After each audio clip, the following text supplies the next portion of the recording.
Chapter 6:15. Little girl, am I unique in your heart? This sentence was very soft, so soft that it was only enough to blow a few strands of hair in her ear. However, when it landed in her heart, it was very, very heavy. She seemed to feel the unusual aura of the big ice cube. The arm around her shoulder tightened inch by inch. Unique?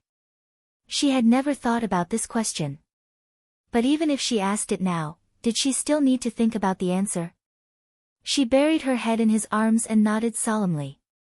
She didn't know why the big ice cube suddenly asked this question, which caught her off guard, but she had never resisted anything from the big ice cube.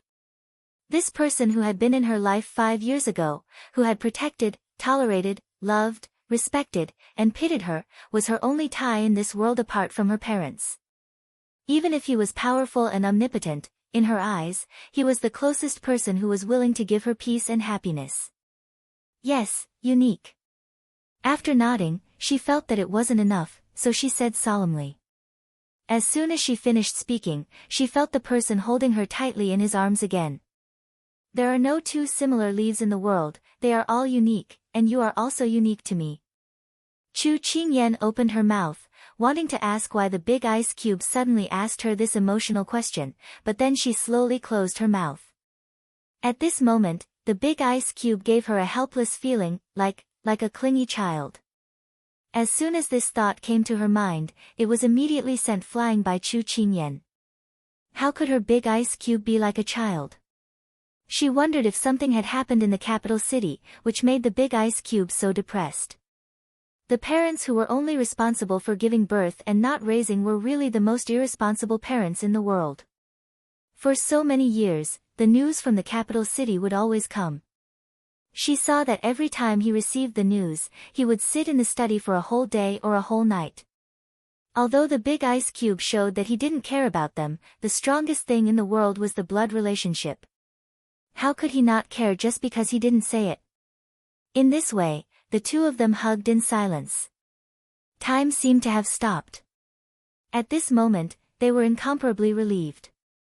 If you want to take her away, then take her. In the end, he released her and his expression returned to its usual coldness. However, if one looked closely, they would discover that there was a faint smile at the corner of his eyes. Have you changed your mind? Chu Qingyan was surprised by his change of heart. She couldn't help but tilt her head and ask him with a smile. Isn't it good? He asked with interest. Chu Qingyan choked. How did the obedient big ice cube just disappear? Could it be that she was imagining things? Tell me why you want to take her away. Xiao Su returned to his seat and poured himself another cup of tea before looking up at her. Because he was too emotional, he suddenly forgot that the little fellow in front of him was not someone who could not distinguish right from wrong. So, perhaps she had her own plans behind this matter. Chu Qingyan sat down in front of him. Seeing that he had asked the question, she pursed her lips and smiled. I'm not afraid of you laughing at me. I feel that Yang Xiaohuan is quite capable.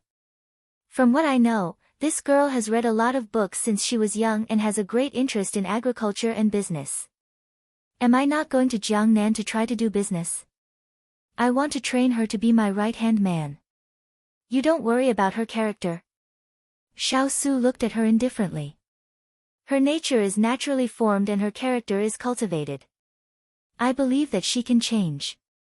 Chu Qingyan raised her eyebrows and showed a touch of confidence. Seeing the look in her eyes, Xiao Su's lips curled up slightly. Jean Ling is in Jiangnan. If you feel that she is suitable, you can send her there for a period of training. Chu Qingyan's eyes lit up. Big ice cube, you agreed. She originally had this plan, but seeing that the big ice cube did not seem to like Xiaohuan very much, she did not say anything. She did not expect that he would take the initiative to mention it. Xiao Su looked at the beaming face in front of him and reached out to pat her head without saying anything. Chu Qingyan suddenly threw herself into his arms and rubbed against his arm. She giggled and said, Big ice cube is still the best. As soon as her voice fell, she was completely unaware of the indescribable expression that flashed across the face above her head. This scene made him involuntarily recall last night. Qing Yan, there is one thing that you must do. He lightly exhaled and pulled her away from him. Yes. Your Highness, please instruct me. She stood upright with a solemn expression, but her eyes were mischievous. In the future, you are not allowed to touch a drop of wine. Xiao Su's words were loud and clear, but Chu Qingyan's face fell immediately. I think the wine is quite delicious. She immediately blushed and tried to negotiate. There is no room for negotiation. Otherwise, every time you commit a crime, you will be confined for a day. His tone was strict and did not allow for any discussion. Chu Qingyan knew that this matter had already come to an end. It's getting late, sleep early. Leaving this sentence, Xiao Su got up and walked out of the door. Chu Qingyan looked at his straight back, but her face was full of anger. Tyrannical, dictatorial, treacherous, only knows how to threaten, bad person, monopolize power. He had not walked far when he heard the complaints behind him. Xiao Su smiled. What happened last night could not happen again. He was afraid that one day, he would not be able to control himself. Later, this kind of apprehension became a benefit for him. A long time later, when Chu Qingyan found out that she liked to tease people after drinking, and it was her own big ice cube, she was determined to quit drinking. If someone gave her wine, she would get angry.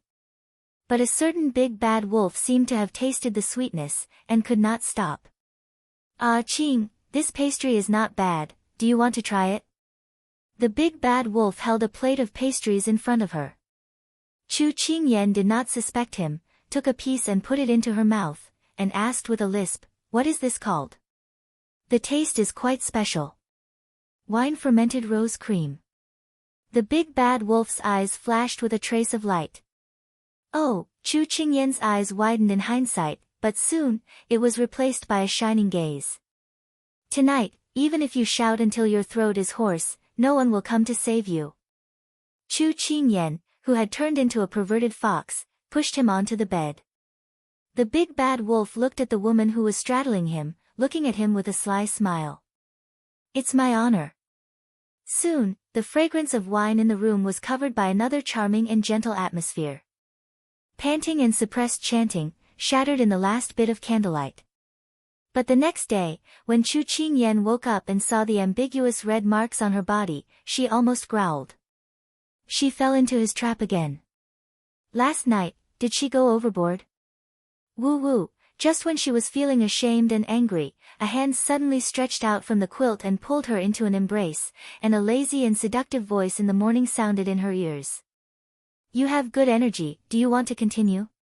The question was just a notification. Chu Qingyan did not have time to cry out in alarm, and was once again eaten by the big bad wolf. Chapter 6:16. The next day, Yang Xiaohuan successfully passed Chu Qingyan's test.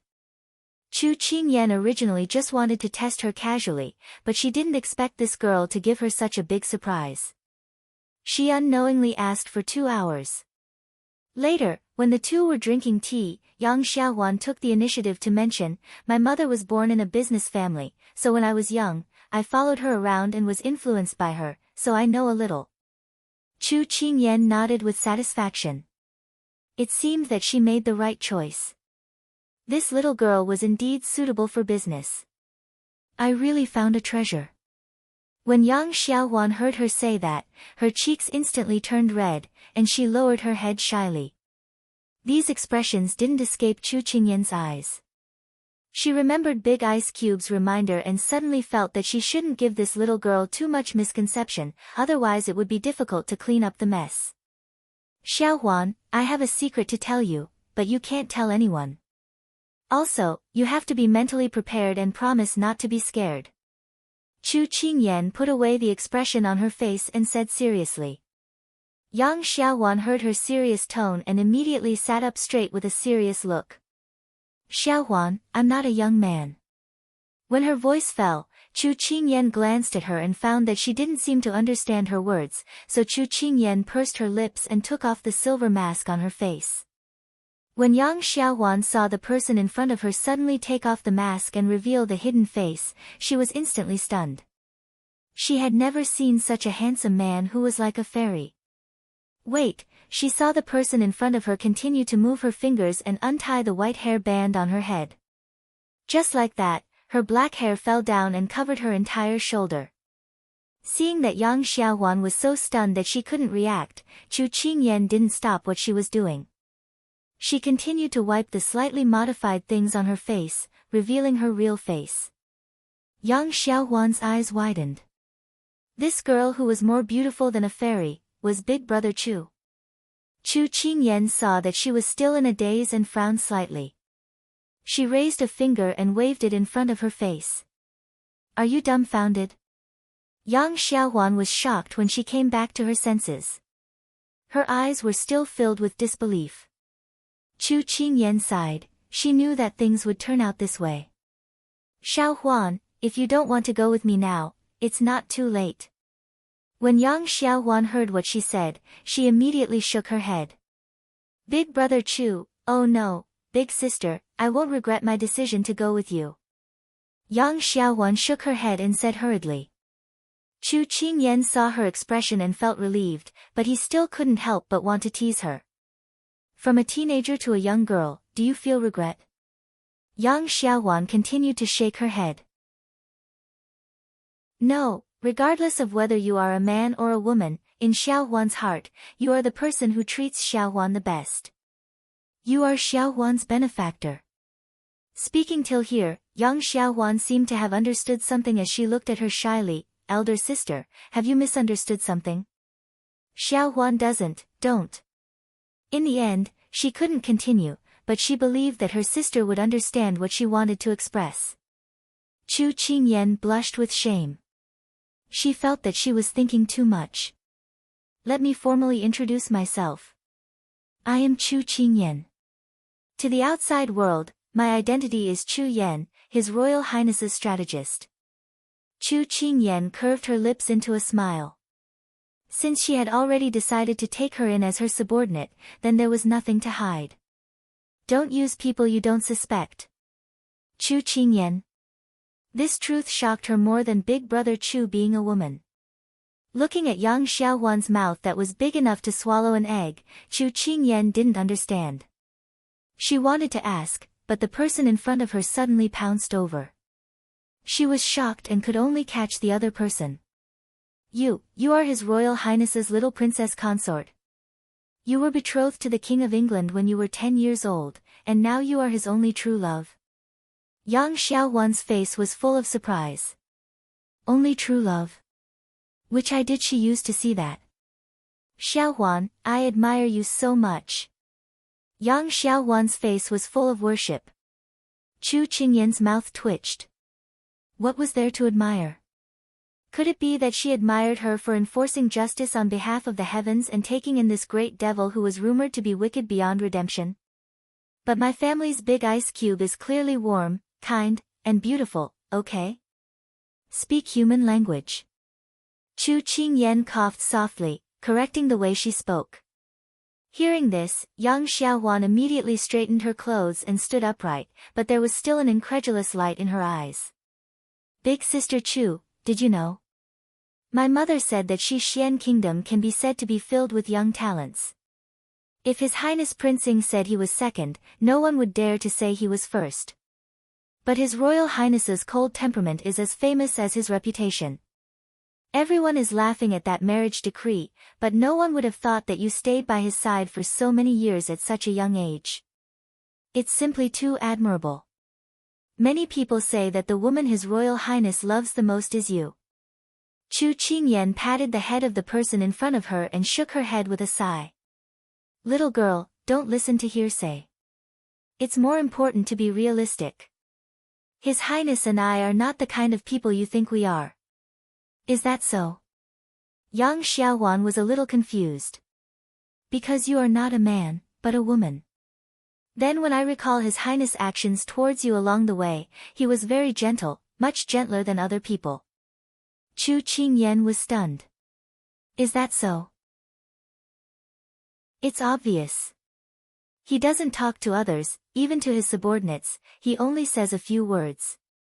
But to you, he is not stingy with his words. He even looks at you. That kind of feeling is simply indescribable. Yang Xiaowan had not yet experienced her first awakening of love and did not know how to describe that kind of infatuated gaze. At this moment, she was racking her brain to think. Chu Qingyan had already regained her senses. She smiled faintly and said mischievously, "After all, I treat him differently from other people, because I am his one and only." She did not know whether to treat her as his one and only sister or as his one and only child. In any case, she was one and only. She had already obtained satisfaction for this. Yang Xiaowan rubbed her head. Didn't one and only mean one's existence and only one's love? But even a silly child like Yang Xiaowan understood this principle. Those two fools were still separated by a layer of window paper that could not be poked through. When she left the Yang residence the next day, Chu Qingyan did not forget Yang Qing's incredulous expression when he found out that she was taking away his concubine's daughter. It was simply horrifying. "Young Master Chu, have you taken a fancy to my Xiaowan?" Yes, I have taken a fancy to her talent." Chu Qingyan smiled faintly at him. Yang Qing's face was like the sky had fallen and the earth had cracked. From now on, Yang Xiaowan is a member of the King of England's residence. Xiao Su made the final decision. They were on their way. Yang Xiaowan hugged her bundle and did not look back. Her father's shock, her sister's anger. Her life would not be the same from today onwards. Because elder sister Chu had promised her to bring her to Jiangnan to open up the business world. The past, the loneliness, the hurt, the loneliness, the pain, they were all far away. What she wanted was the future of being by elder sister Chu's side. "Jiangnan, we are coming."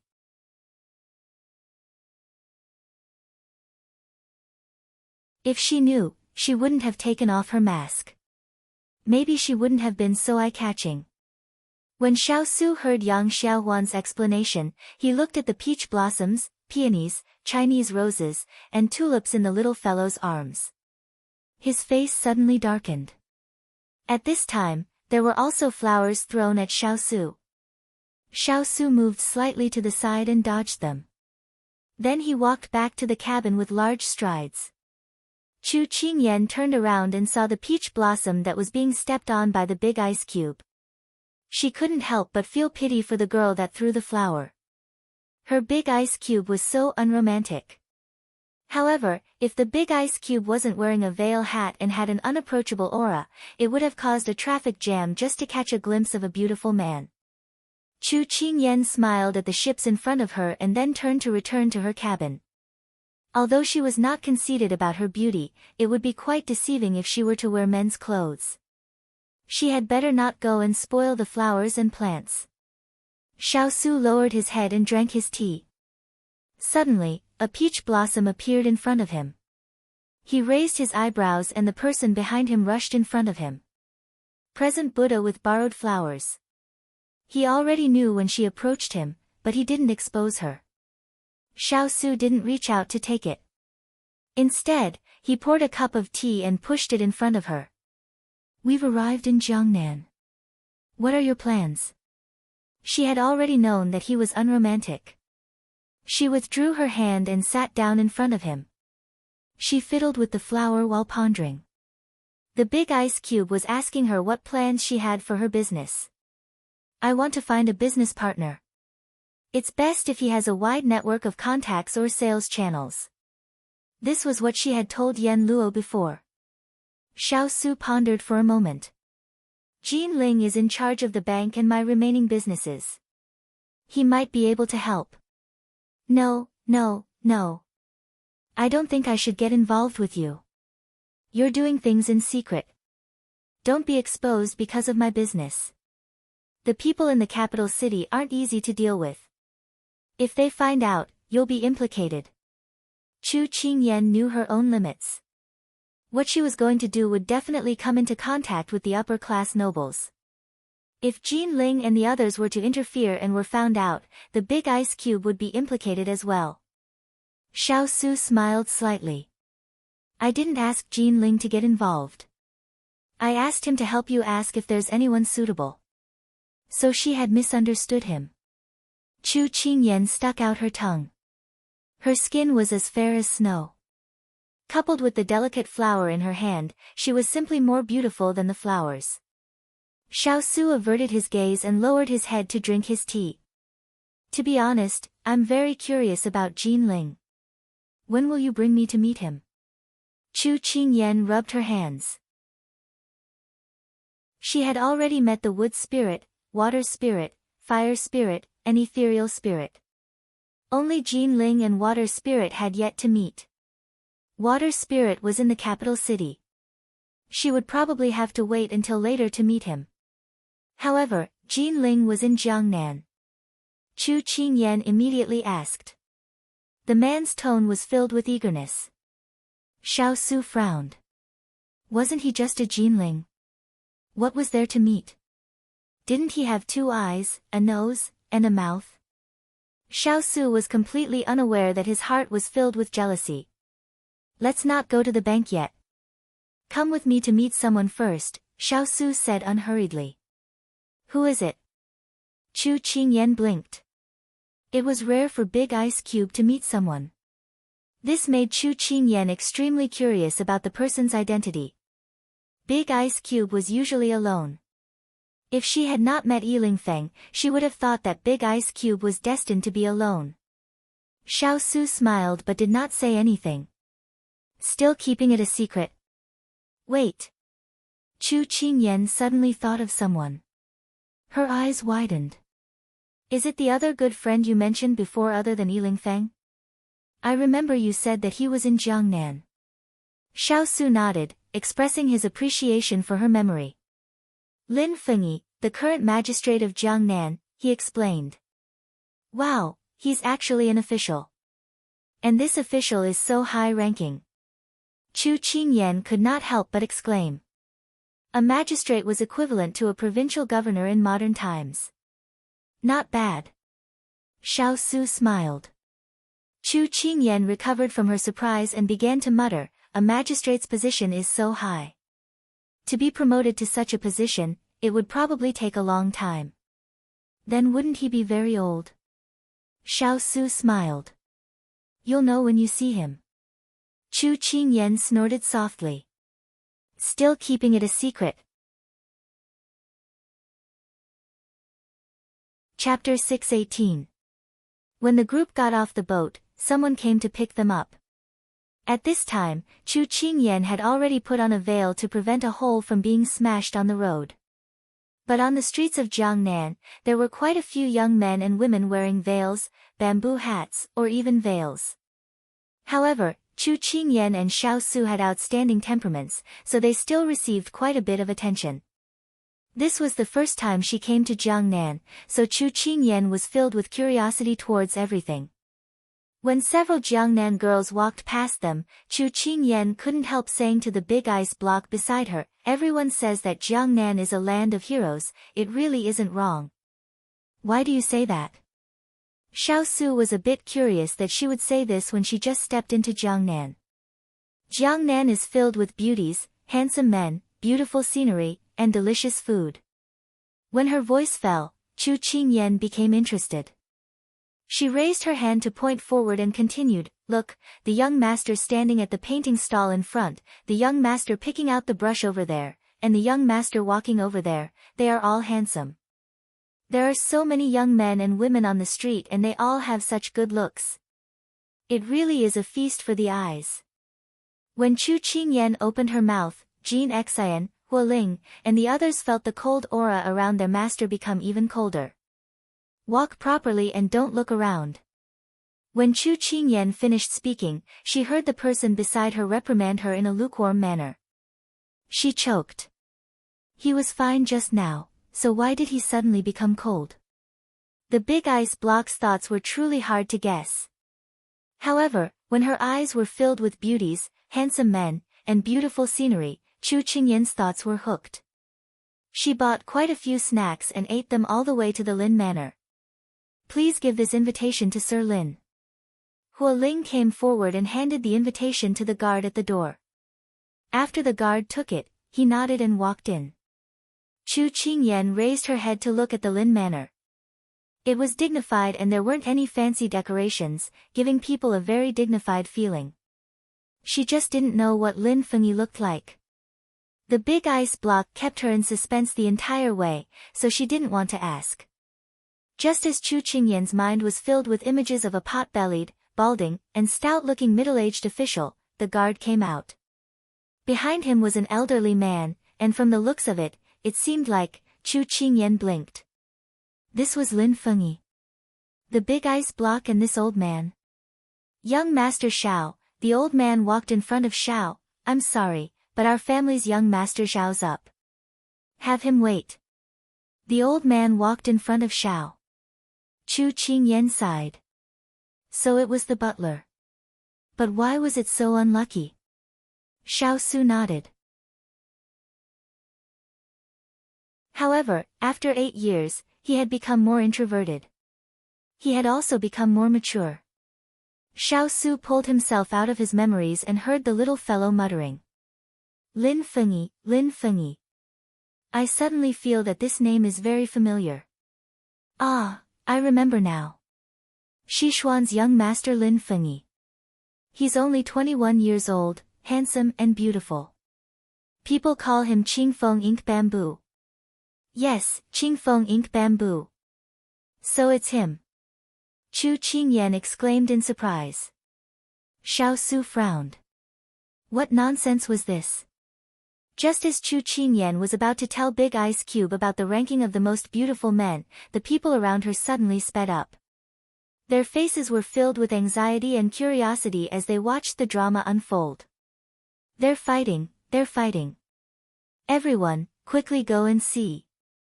Hibiscus Pavilion and Fragrant Powder Pavilion are fighting. As Chu Qingyan was standing in the middle of the street, she was almost knocked down by the sudden wave of people. Luckily, the big ice block beside her reached out and grabbed her by the shoulders. They quickly retreated to the side and avoided a disaster. Just as she steadied herself, Chu Qingyan couldn't hold back her curiosity. She pulled one of the commoners and asked curiously, "Uncle, what happened? Where are you all going?" That old man took a look at Chu Qingyan and the rest's attire before he understood. You all must be from other places. It's normal that you don't know about Hibiscus Pavilion and Fragrant Powder Pavilion. The owners of these two shops have been rivals for decades. Today, they're opening their shops, and they're even opposite each other. Aren't they stealing customers? The two shops' workers are fighting. It's not a big deal. It's common for workers to fight. However, I heard that today, the two young masters are fighting. We can't miss out on this. This old man will go and take a look. After saying that, the old man ran off. Chu Qingyan clicked her tongue. This body can run so fast. Big ice block, let's go and join in the fun. N. Chapter 6:19. The group of people didn't even need to ask for directions. Following the direction of the crowd, they found the territory of the two parties. At this time, there were 3 layers inside and 3 layers outside. Chu Qingyan and the rest couldn't squeeze in at all. Jean Xian pointed to a place. Chu Qingyan nodded and brought the group to the tea house. The room on the 2nd floor just happened to face the 2 shops below. In the middle of the crowd, the 2 groups of people were very obvious. One group was dressed in green, the other in blue. At this time, they were holding things in their hands. There were chairs, brushes, wooden sticks, paper umbrellas, and all kinds of handy things. The scene was very vast, and the most obvious ones were the leaders of the 2 sides. One was dressed in a white brocade robe and had an imposing appearance. He should be a handsome young man, but at this time, his clothes were torn here and there. His lapel was already pulled askew, and there was a panda eye on his face. He looked very miserable. The other was a handsome young man dressed in bright purple. At this time, his sleeves were torn and the corners of his mouth were disfigured. There was also a panda eye on his face. He didn't look any better and was also in a miserable state. The white-clothed young man shouted at the purple-clothed young man, "Hua family cat, why do you always go against my Chen family? I clearly decided to open a shop here first. What do you mean by interfering? Chen family Wang, the road is to go our separate ways. You open your shop, I open mine. What does it have to do with you? You're too immoral to find people to cause trouble. After so many years, you only know this trick. Isn't it too lacking in style?" The purple-clothed young man looked at him with disdain. "Hua family cat, you're too much of a bully." The white-clothed young man felt that this person was simply twisting words and forcing logic. "Chen family Wang, go back to the furnace and be reborn." The purple-clothed young man felt that this person was simply unreasonable. "Ah Pui, I don't believe that I can't teach you a lesson today. Come on, I've been wanting to fight with you for a long time. Chen family's people, get ready. Hua family's people, go." Thus, the following scene once again fell into a chaotic battle. Chu Qingyan was dumbfounded as she watched from above. She pointed at the two young masters who were having a good time and sighed to the people around her. "I can't believe there are people with such fiery temperaments in Jiangnan. If a war of words didn't work, they would go all out." He had originally thought that the people of Jiangnan were gentle and did things at a moderate pace. Today, his perception had been shattered. This way of doing things can be considered open and aboveboard. Xiao Su looked at the people below who were locked in a fierce battle and commented lightly. Chu Qingyan nodded. Compared to those secret schemes, this confrontation on the surface is indeed open and aboveboard. But with such a big fuss, why didn't the local officials come to mediate? Chu Qingyan was a little puzzled. She looked again at the two beautiful young men who were wrestling with each other without caring about their image. Could it be that the background of these two families is big enough that no one dares to touch them? "I can't say for sure," Xiao Su said. The two of them didn't talk for long before two groups of people squeezed into the crowd to watch the show. Second young master, old master knows that you are fighting with the Hua family again and has sent this servant to bring you home." The servant in green leaned close to the Chen family's young master's ear and said loudly. On the other side, the servant in blue also came to the Hua family's young master's side. Master, old master is angry. He wants you to go back quickly, or else you will have to bear the consequences."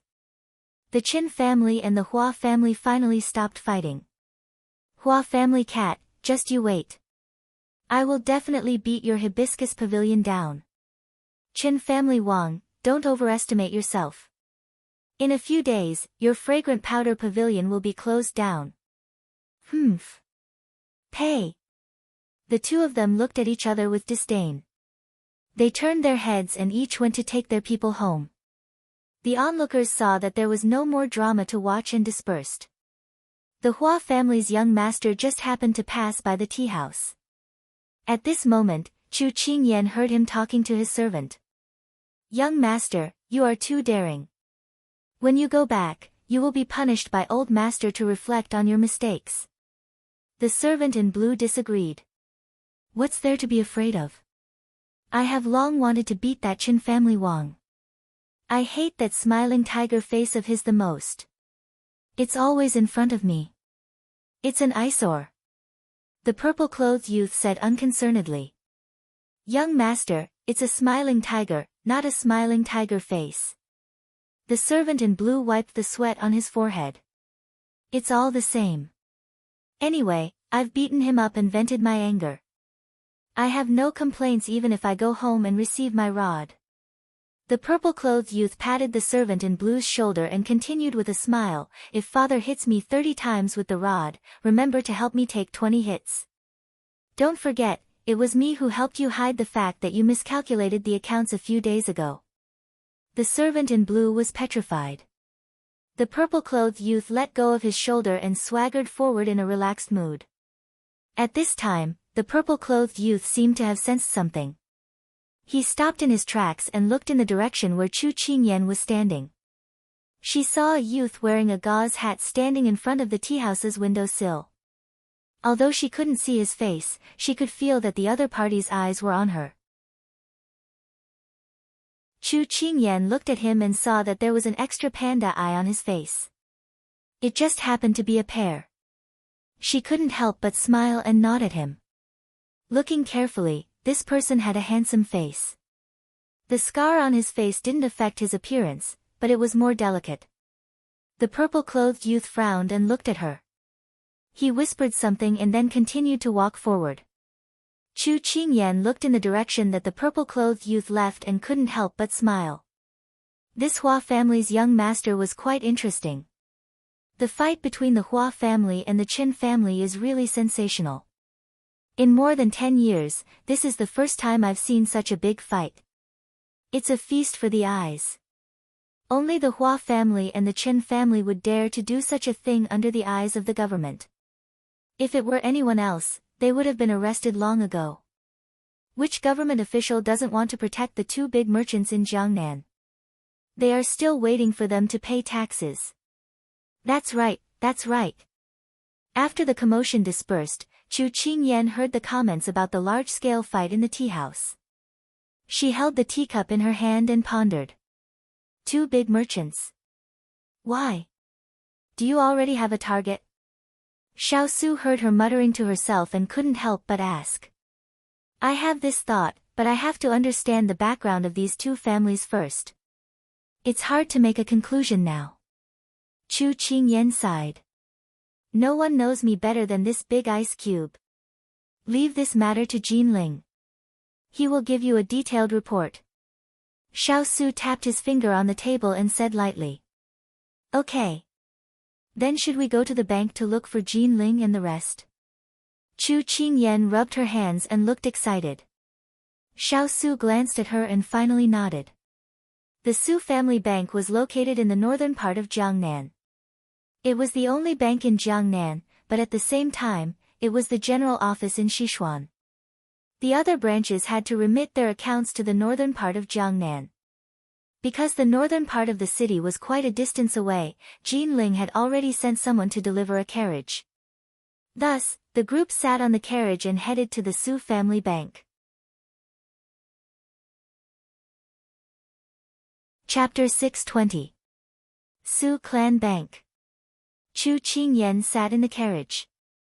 The moment she opened the curtains, she saw the 4 low-key words. However, the carriage did not stop at the entrance. Instead, it went around the main gate and went to the back gate. To avoid trouble, we're not going through the main gate. Chu Qingyan had just put down the curtains when she heard Xiao Su's voice. I understand. She knew that he was explaining to her, and her heart felt warm. The carriage went straight to the back gate. After it stopped, Chu Qingyan and Xiao Su got off the carriage together.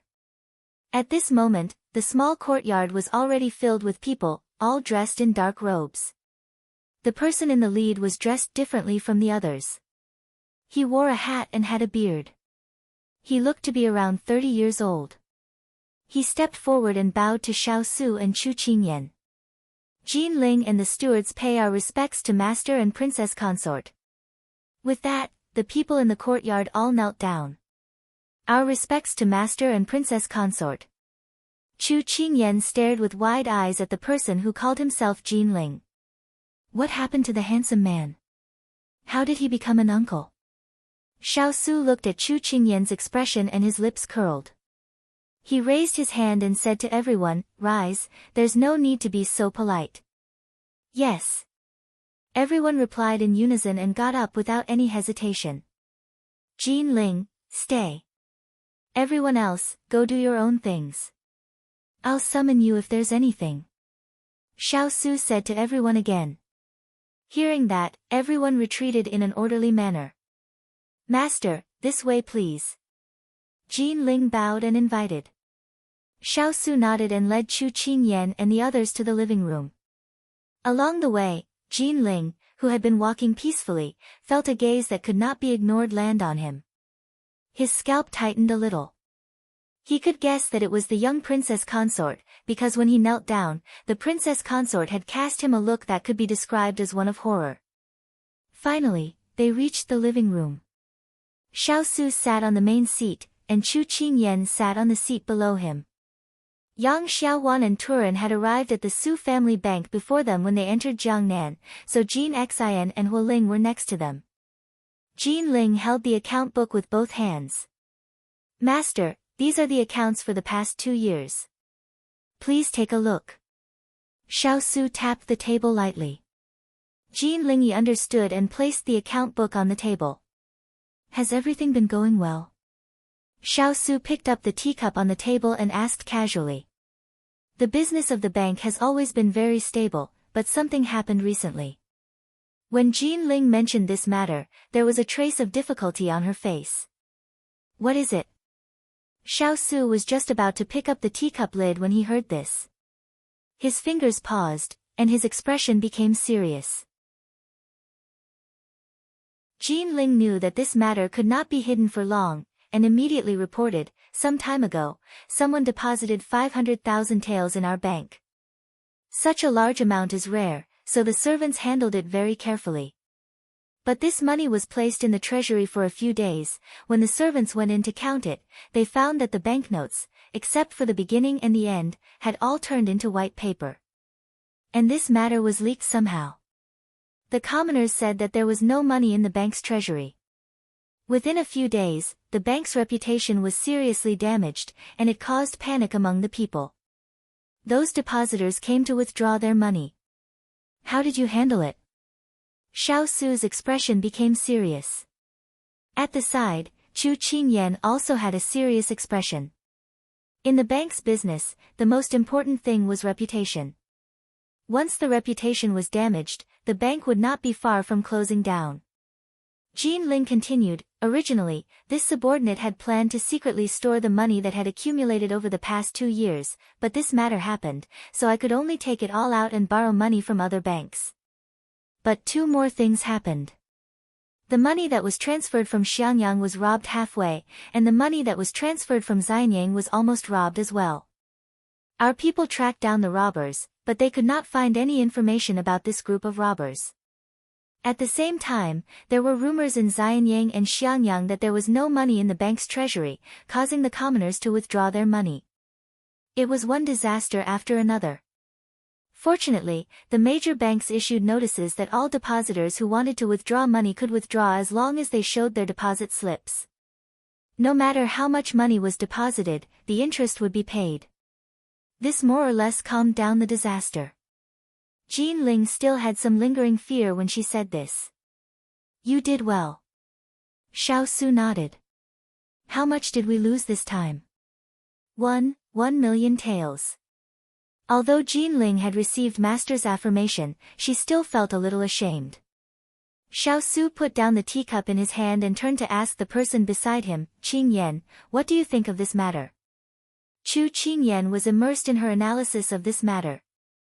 Suddenly being called out, she did not hesitate and directly said her thoughts. This matter was obviously planned by someone in the dark. The accumulated money was ready to be disposed of, but coincidentally, someone saved 500,000 taels and the money in the bank was swapped. Following that, rumors spread that the secretly borrowed money from Xiangyang and Xianyang were robbed, so, Chu Qingyan paused and looked up at Jin Ling.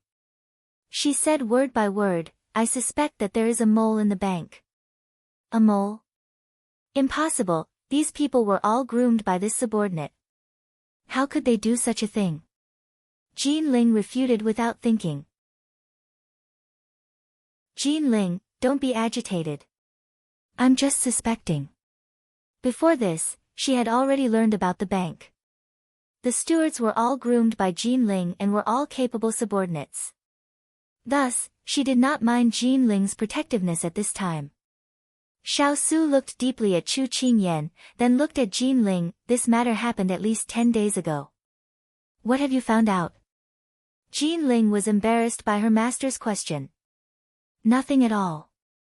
The person who saved 500,000 taels disappeared without a trace after withdrawing the money." Xiao Su tapped his fingers on the table and finally said, "Prepare to find the mole." Master, Jin Ling was surprised. There are so many coincidences. Haven't you thought about it? If someone had not leaked the news that you were going to store the accumulated money, with the bank's caution, would so many things have happened? You should have thought of it when the money in the bank was swapped. Xiao Su's voice was low, but there was no trace of reproach. Because the person in front of him was his most loyal subordinate, he could not bear to scold her. Jin Ling immediately looked up. If even her master said this, then there was a high chance that there was a mole in this matter. Yes, this subordinate will go investigate immediately. Qingyan, help him. Xiao Su said lightly, but it gave Chu Qingyan a fright. Huoling also looked at Chu Qingyan in confusion. How could this little princess consort help him? Don't be a hindrance when the time comes. All right. Chu Qingyan did not say much and agreed. Since the big ice cube said this, he must have his own plans. Chu Qingyan was a bit tired, so Xiao Su let her go and rest. At this time, Xiao Su looked at Jin Ling in the hall and said slowly, "You don't need to show your true face in front of Qingyan. Give her a stable image. She still has many things to learn from you in the future. I'm afraid that your aura won't be able to control her." Jin Ling did not feel anything was wrong and nodded in agreement. On the side, Huoling almost laughed out loud. Master did not want Jin Ling to show his true face. He was clearly the most handsome of the fierce cavalry, but he hid under a 30-year-old skin. To have such a jealous master, Huoling mourned for Jin Ling.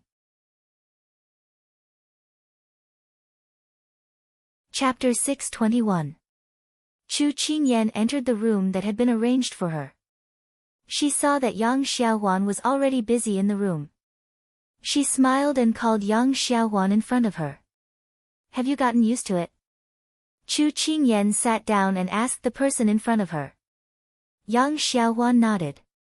"Everything is good. Everyone is very friendly to Xiaohuan."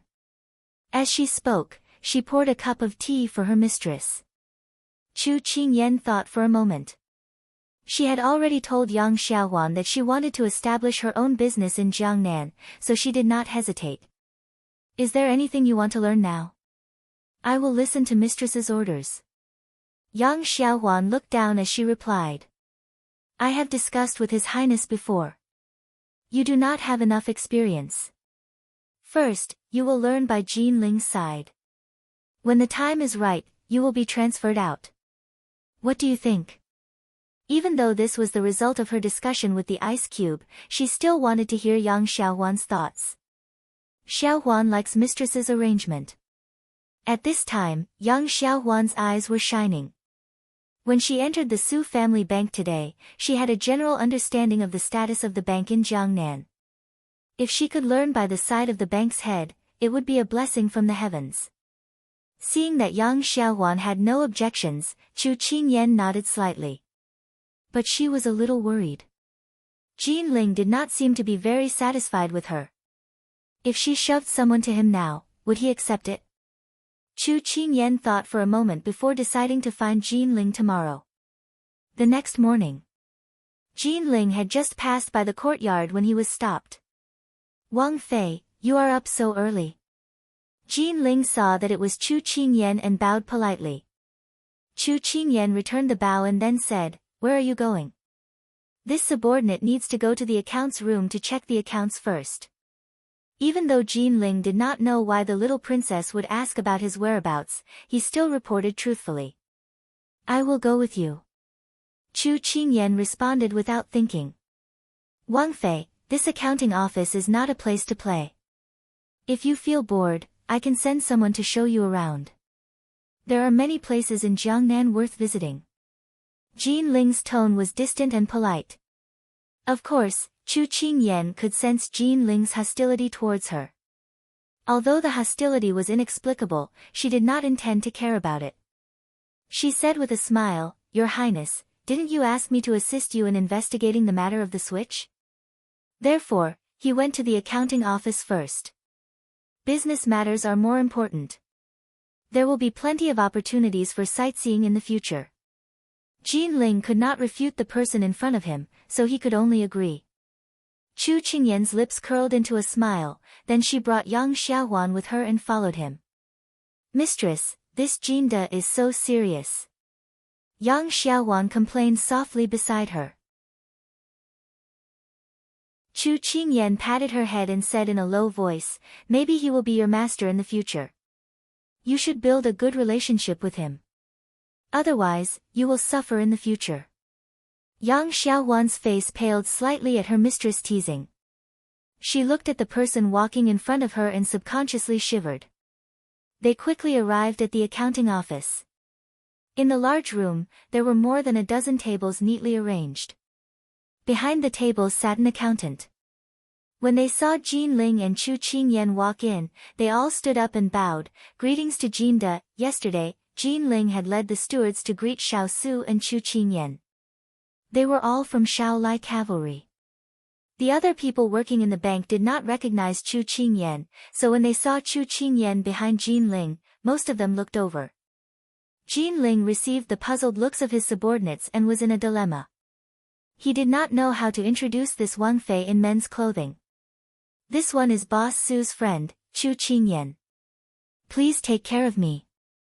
Chu Qingyan did not wait for Jin Ling's introduction and introduced herself first. Everyone nodded at her.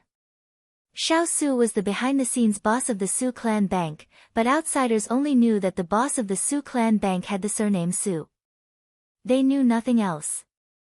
Everything was handled by Jin Ling. After greeting everyone, Jin Ling led the two of them to a room next door. Jin Ling, arrange for a trustworthy person to explain to me the major departments in charge of the bank's operations and the person in charge. Also, I want to see the accounts for the past 6 months. Chu Qingyan said as soon as she entered the room. Jin Ling frowned slightly. He felt that his mistress had only asked the young Wang Fei to participate in the investigation on a whim. He originally thought that the young Wang Fei would not be interested in this matter, but he did not expect her to take it seriously. Little Gongzi, regarding the bank, leave it to me to investigate. If you want to see the accounts, I will have someone send it over. It's okay. I have nothing to do anyway. The more people there are, the more power there is, right? Chu Qingyan said with a smile. One does not hit a smiling person. Because of her identity, Jin Ling could only give the order with a dark face. Mistress, this Jin Da's face was as dark as charcoal just now. Yang Xiaohuan muttered. Yang Xiaohuan, this child, did not know how to check the situation before speaking. Jin Ling had just stepped out of the door when this sentence floated over from behind, causing him to almost trip. Chu Qingyan couldn't help but chuckle. Jin Ling was very efficient. In a moment, the person and the account books were sent over. If there is nothing else, this subordinate will leave first. Jin Ling said. Chu Qingyan nodded. Yang Xiaohuan, who was standing on the side, clearly felt a dissatisfied gaze on her. When she looked up, there was no one in front of her. Xiaohuan, have you seen the account books? Chu Qingyan's index finger tapped on the cover as she tilted her head to look at her. Yang Xiaohuan nodded, I saw them when I was young. When mother passed away, the steward of the Fu also asked this servant to help calculate the accounts. Chu Qingyan's eyes revealed a trace of a smile, then take a look at these account books first and see if there are any problems. Yang Xiaohuan looked at the pile of account books pushed in front of her and swallowed a mouthful of saliva, then nodded. Chu Qingyan looked at her surprised and nervous expression and smiled. Then, she turned to the tall and burly man in front of her. The person recommended by Jin Ling was the one who understood the bank the most. He had a square face and a tall figure. Just by standing there, he gave people a kind of oppressive aura, and his complexion was not very good. It seems that Jin Ling found her a great master. What is your name? What are you responsible for? Chu Qingyan leaned back in the chair and asked in a leisurely tone. This subordinate is Ma Yan, responsible for the allocation and recruitment of people in the bank. Ma Yan looked forward, but did not look at the person in front of him. Chu Qingyan nodded slightly. This was similar to the modern Human Resources Department. Tell me about the main areas that the bank is responsible for now. Chu Qingyan said indifferently. The bank is currently responsible for the counter storage, the counter withdrawal, the accounts, the warehouse guarding, the recruitment and allocation of people, the logistics and cleaning. Ma Yan spoke a lot of eloquent words, making Chu Qingyan's ears dizzy from listening. Ma Yan looked at the person in front of him and a trace of ridicule appeared in his eyes. Suddenly, Chu Qingyan stood up. Young Master Chu, where are you going? This subordinate has not finished reporting. Ma Yan said with a fake smile. He saw the person in front of him give him a smile that was not a smile. Let's find a place and have a fight. Ma Yan was instantly stunned. I see that you are not convinced and did not report carefully. Why don't you accompany me to move my muscles? How about it? Chapter 622. As soon as Chu Qingyan finished speaking, not only Ma Yan, but even Yang Xiaohuan was shocked. Master started a fight as soon as she said so, she was simply too fierce. Ma Yan looked at the thin and weak body in front of him, his eyes showing disdain. Does young Master Chu really want to compete? A gentleman keeps his word. Chu Qingyan slowly walked out of the room, a faint smile hanging on her lips. This Ma Yan clearly knew that she was here to investigate the switch in the warehouse, but he pretended to be deaf and dumb. He was obviously Jean Ling's confidant and was dissatisfied with her sudden appearance. However, she didn't like to use her identity as a big ice cube to suppress people, so she wanted these people to be convinced. Xiao Su sat in the study early in the morning, holding the news sent from all over the country. He looked down and flipped through them one by one. Turan, who delivered the letters, was at the side, waiting for orders. At this time, there was the sound of footsteps outside the door, and soon, someone came in. Master, let me tell you something interesting. Hualing walked in energetically, unable to hide the smile on his face. Let's hear it. The warm spring sunlight shone through the window onto the desk, giving people a comfortable feeling. Xiao Su's mood also relaxed a lot because of this. Hearing Hualing's words, he also became interested. Hualing laughed. The young princess fought with Ma Yan, who was in charge of the staff this morning. Oh. Xiao Su's eyes revealed a smile. Why? Master, you don't care who won first? Hualing rubbed his head, a little confused by his master's words. Is there a need to ask who won or lost? Xiao Su raised his eyebrows. Was there a need to question his little fellow's strength? Hualing and Turan's faces were covered in blood. Was it really good for Master to support the young princess like this? However, Hualing still answered dutifully. The news I heard was that Ma Yan didn't put the young princess in his eyes and didn't answer her question, so the young princess arranged a fight with him. The result is obvious, Ma Yan was beaten down. And, sometimes it's more direct to use violence to curb violence. Xiao Su raised his hand to stroke his chin with a look of approval. Hualing and Turan couldn't help but twitch their mouths. With that, Xiao Su regained his composure. I haven't interfered with the bank for many years, and some people have begun to disobey me. It's not a bad idea to let Qing Yan go down and rectify the situation. The fire spirit and earth spirit looked at each other when they heard this. Master's words had already vaguely expressed that he wanted to reorganize the Shaolai cavalry. Apart from the two of them who were always by their master's side, the rest of the people had their own responsibilities and reported in the form of letters. After a long time, they became lax, disloyal, lazy, and self-inflated. They believed that this was what their master meant. However, the master could not do it himself. He was afraid that he would disappoint the subordinates who had followed him for many years. Therefore, he borrowed the young princess to do it. This was the best outcome. Firstly, the young princess Consort needed to be sharpened, and she was capable enough to take on big responsibilities. Secondly, he wanted to take this opportunity to clear the name of the little princess. Thirdly, he wanted to get rid of the dregs and make the Shaolai cavalry more cohesive. The plan of killing 3 birds with 1 stone was all in one sentence from their master. Huo Ling and Turan were deeply moved. Their master was this cunning. At this time, Chu Qingyan looked at Ma Yan, who had been beaten to the ground by her. She patted the non-existent dust off her body and her lips revealed a faint smile. Ma Yan, are you convinced? She knew that the Shaolai cavalry had always advocated using their fists to solve things when they could not be reasoned with. That was why she had chosen such a simple and crude method.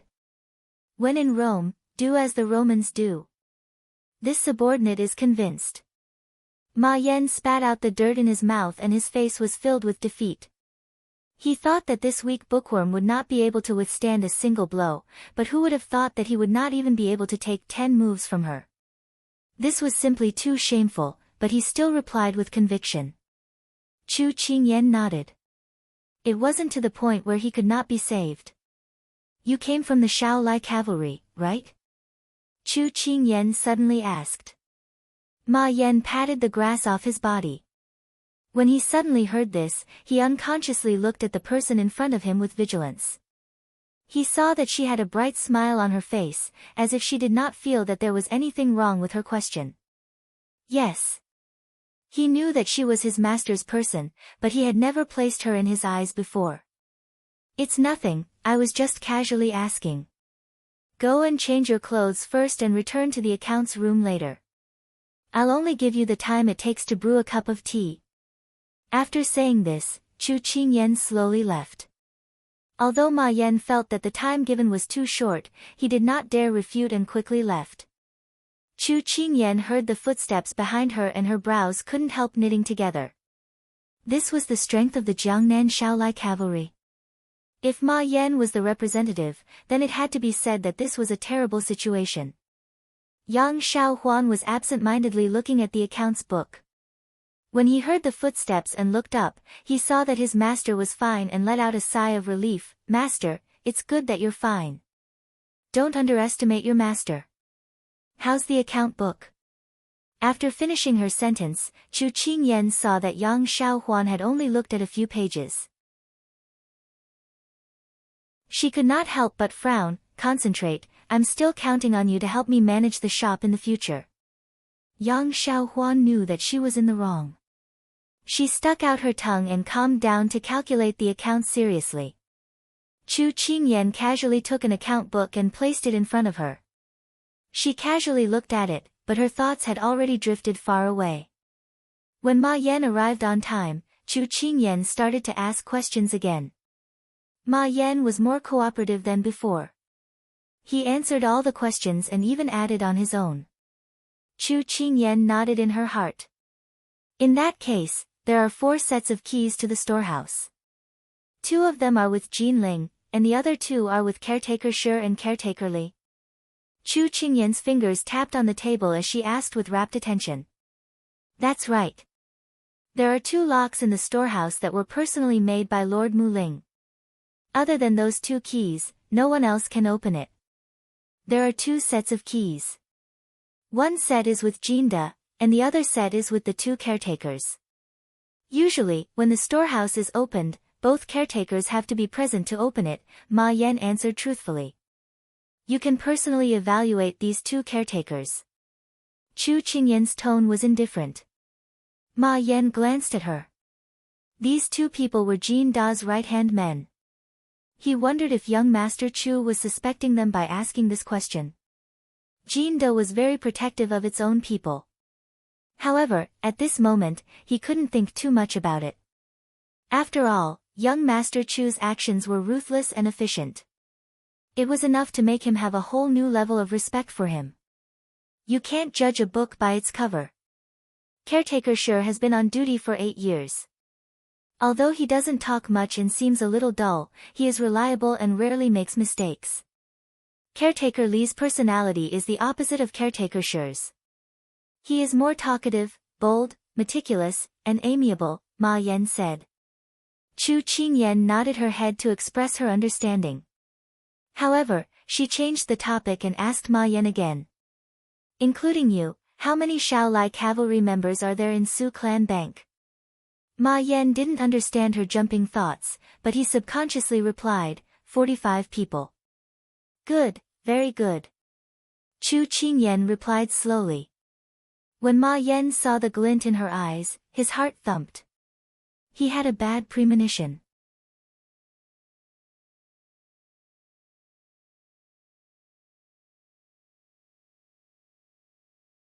So in the end, he could only swallow his anger. Speak, what's the problem? Yang Xiaowan couldn't help but retreat in fright when he spoke. Jean Ling was puzzled. Was he that terrifying? Perhaps she understood her master's good intentions. Yang Xiaowan took a deep breath and opened the account book in her hand. She stuttered as she explained. Because there is no classification, there are many things. It is easy to make mistakes, so it often leads to repeated accounts. Originally, Jean Ling was just going through the motions. But when he heard her detailed explanation, his indifferent expression slowly changed. In the end, he also started to discuss with her. Chu Qingyan had already walked far away. She believed that the person she chose wouldn't disappoint her. At this time, she turned and walked towards the courtyard. As soon as she entered, she saw Big Ice Cube leisurely sipping tea and reading a book. You're back. The calm words were very comfortable to hear. Chu Qingyan nodded. I'm back for lunch. It's about time, so I'm just in time. I knew you wouldn't mistreat your stomach. Xiao Su moved the book away and his smiling gaze landed on the person in front of him. That's why you should hurry up and serve the dishes. I fought with someone today and spent the entire morning looking at the account books. I'm starving. Chu Qingyan puffed up her cheeks and said coquettishly. Xiao Su smiled and ordered the servants to bring the food. At the table, Chu Qingyan saw that he wasn't surprised at all that she had fought with someone. She thought that he knew everything about her in the accounting room. She remembered her plan and couldn't help getting straight to the point. Big Ice Cube, do you know why I fought with Ma Yan one-on-one? I can guess. Then I can, do whatever you want. You know what I want to do. Do you think I don't know what you're thinking? But I have a request. Say it. Since I've decided to do it, I have to do it to the best of my ability. Otherwise, it's better not to do it. Yes. A certain someone revealed his sharp teeth and smiled sinisterly.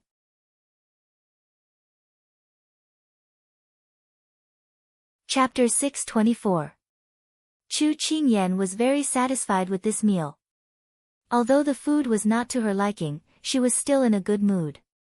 After eating, Chu Qingyan looked up with a smile at Huoling on the side. When Huoling met her gaze, he suddenly shivered. Huoling, send out the order to gather at the training ground tomorrow.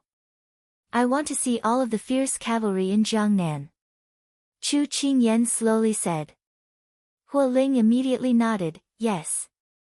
When he walked out of the room, Huoling touched his forehead and found that he was covered in cold sweat. He looked at the sky and saw that it was bright and sunny, but he felt that for the fierce cavalry, it would be dark clouds. But this was also good, these people needed to be taught a lesson. Huoling had a sly smile on his face. Jean Ling, who was walking over, felt goosebumps appear on his body when he saw his expression. It's broad daylight, what are you smiling so eerily for? Jean Ling glared at him. Huoling also saw him and walked forward to pat his shoulder. His voice was filled with sympathy as he said, Jean Ling, you're done for. You've been targeted. What nonsense are you spouting this early in the morning? Jean Ling brushed off the hand on his shoulder in disgust. Huoling did not care as he revealed a gloating smile, anyway, it's good that you don't disobey the little princess, otherwise you'll suffer. Hearing this, Jean Ling raised an eyebrow. Huoling, I haven't seen you in a few years and you've changed. When did you become so afraid of a woman? That's because you haven't fallen before. Don't look down on our little princess, otherwise, Huoling said this and mysteriously hid his words. He looked at him with sympathy again before turning to do proper business. Jean Ling did not want to care, but when he thought of how the little maid from the princess had checkmated him in the accounting room today, he felt an indescribable annoyance in his heart. Although that maid was right, this was a matter of face. Jin Ling's expression changed. He still had something to report to his master, so he walked directly to his master's yard. When he stepped into the room, Jin Ling immediately saw his master and the little Wang Fei who was grinding ink for his master at the table. He bowed slightly in greeting. "What's the matter?" Xiao Su looked at the ink in the inkstone and reminded the person beside him that it was time to add water. Jin Ling stepped forward and reported, "Master, a new restaurant has opened in Jiangnan. The owner of the restaurant came to the bank this morning and wanted to borrow 100,000 taels. This is not a small sum and this is the first time this subordinate has seen such a large loan in the bank. Since master is here, this subordinate came to ask for your opinion. 100,000 is indeed not a small number. Have you checked his background?" Xiao Su asked. "I've checked. He has a clean background and has been doing business for generations. Basically, it's just a small business. The current head of the family moved to Jiangnan some time ago and then opened a restaurant." Jin Ling carefully recalled the investigation of the servant and then repeated it one by one. "Your Highness, don't you think it's strange? Usually, a newly established restaurant would only need to spend a few hundred taels to support the rent and the artificial ingredients. Why does the owner want so much? Isn't he afraid that he will run away when the time comes?" Chu Qingyan raised her doubts. The bank in ancient times was somewhat similar to the bank in modern times. The common people earned interest when they saved money, but they had to pay interest when they took out loans. The bank's profit came from the interest collected from the loans. Jin Ling calmly explained the other party's reason. The owner said that he wants to make high-end ingredients only for the upper class to eat. For example, there are fox, leopard, tiger, snake, abalone, shark's fin, sea cucumber, and other rare and exotic treasures that are rarely eaten in the market. Because the imported ingredients are more expensive, so he needs so much money. Chu Qingyan frowned. So he wanted to make such high-end food. If it was in modern times, most of the animals were rare in the country and would be caught and sent to jail. Although Jin Ling's words were reasonable, for some reason, Chu Qingyan still felt that something was wrong.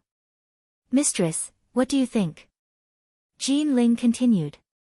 "This subordinate thinks that this business can be done, but the amount is too large.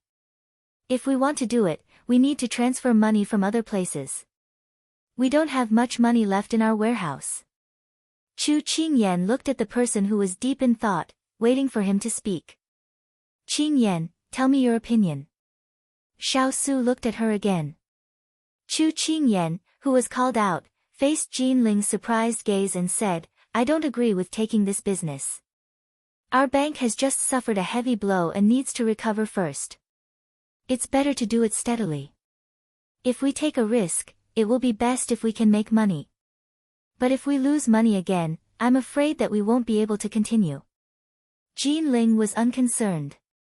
"Wang Fei, it's because our bank has suffered a heavy blow recently that we need this business to recover. That boss promised that if we can make a deal, he will pay 10,000 taels a month in interest and return the principal a year later. That is to say, after a year, we can make a total of 120,000 taels.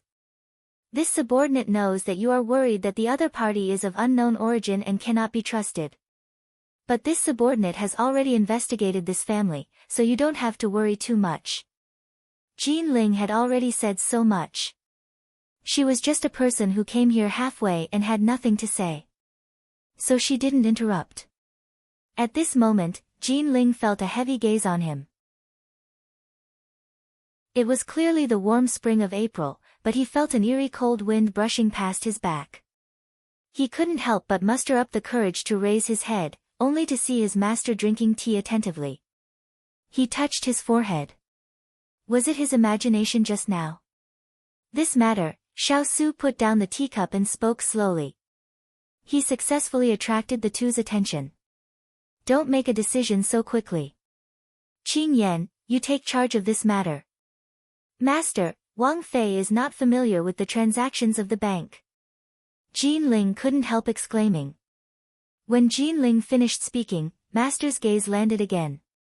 As expected, it was the ice dregs from before. He immediately fell silent. It's because she is not familiar with it that she needs to be familiar with it from now on. Xiao Su looked away and said in a calm voice. Yes. Jean Ling reluctantly agreed. Go do what you need to do. This subordinate obeys. Jean Ling retreated. When Jean Ling left the room, Chu Qingyan turned to look in puzzlement at the person next to her. Why is this matter still being handed to me? She had already seen Jean Ling's repulsion towards her just now. He obviously didn't want her to interfere. I haven't been involved in business for many years. If I suddenly interfere, it will change their original business model. You are inexperienced and need to practice. This is an opportunity. If you can't clear the snow in front of your own door, how can you start your own business? Xiao Su looked at her with a serious expression. His tone was different from his usual indifference, and there was a rare seriousness in it. Chu Qingyan pondered over his words and suddenly smiled. Are you planning to let me practice? If Jean Ling knew that his master was only letting the little Wang Fei practice, he would probably bleed. Don't forget your identity. What identity? The mistress of the Su clan bank. That sounded good.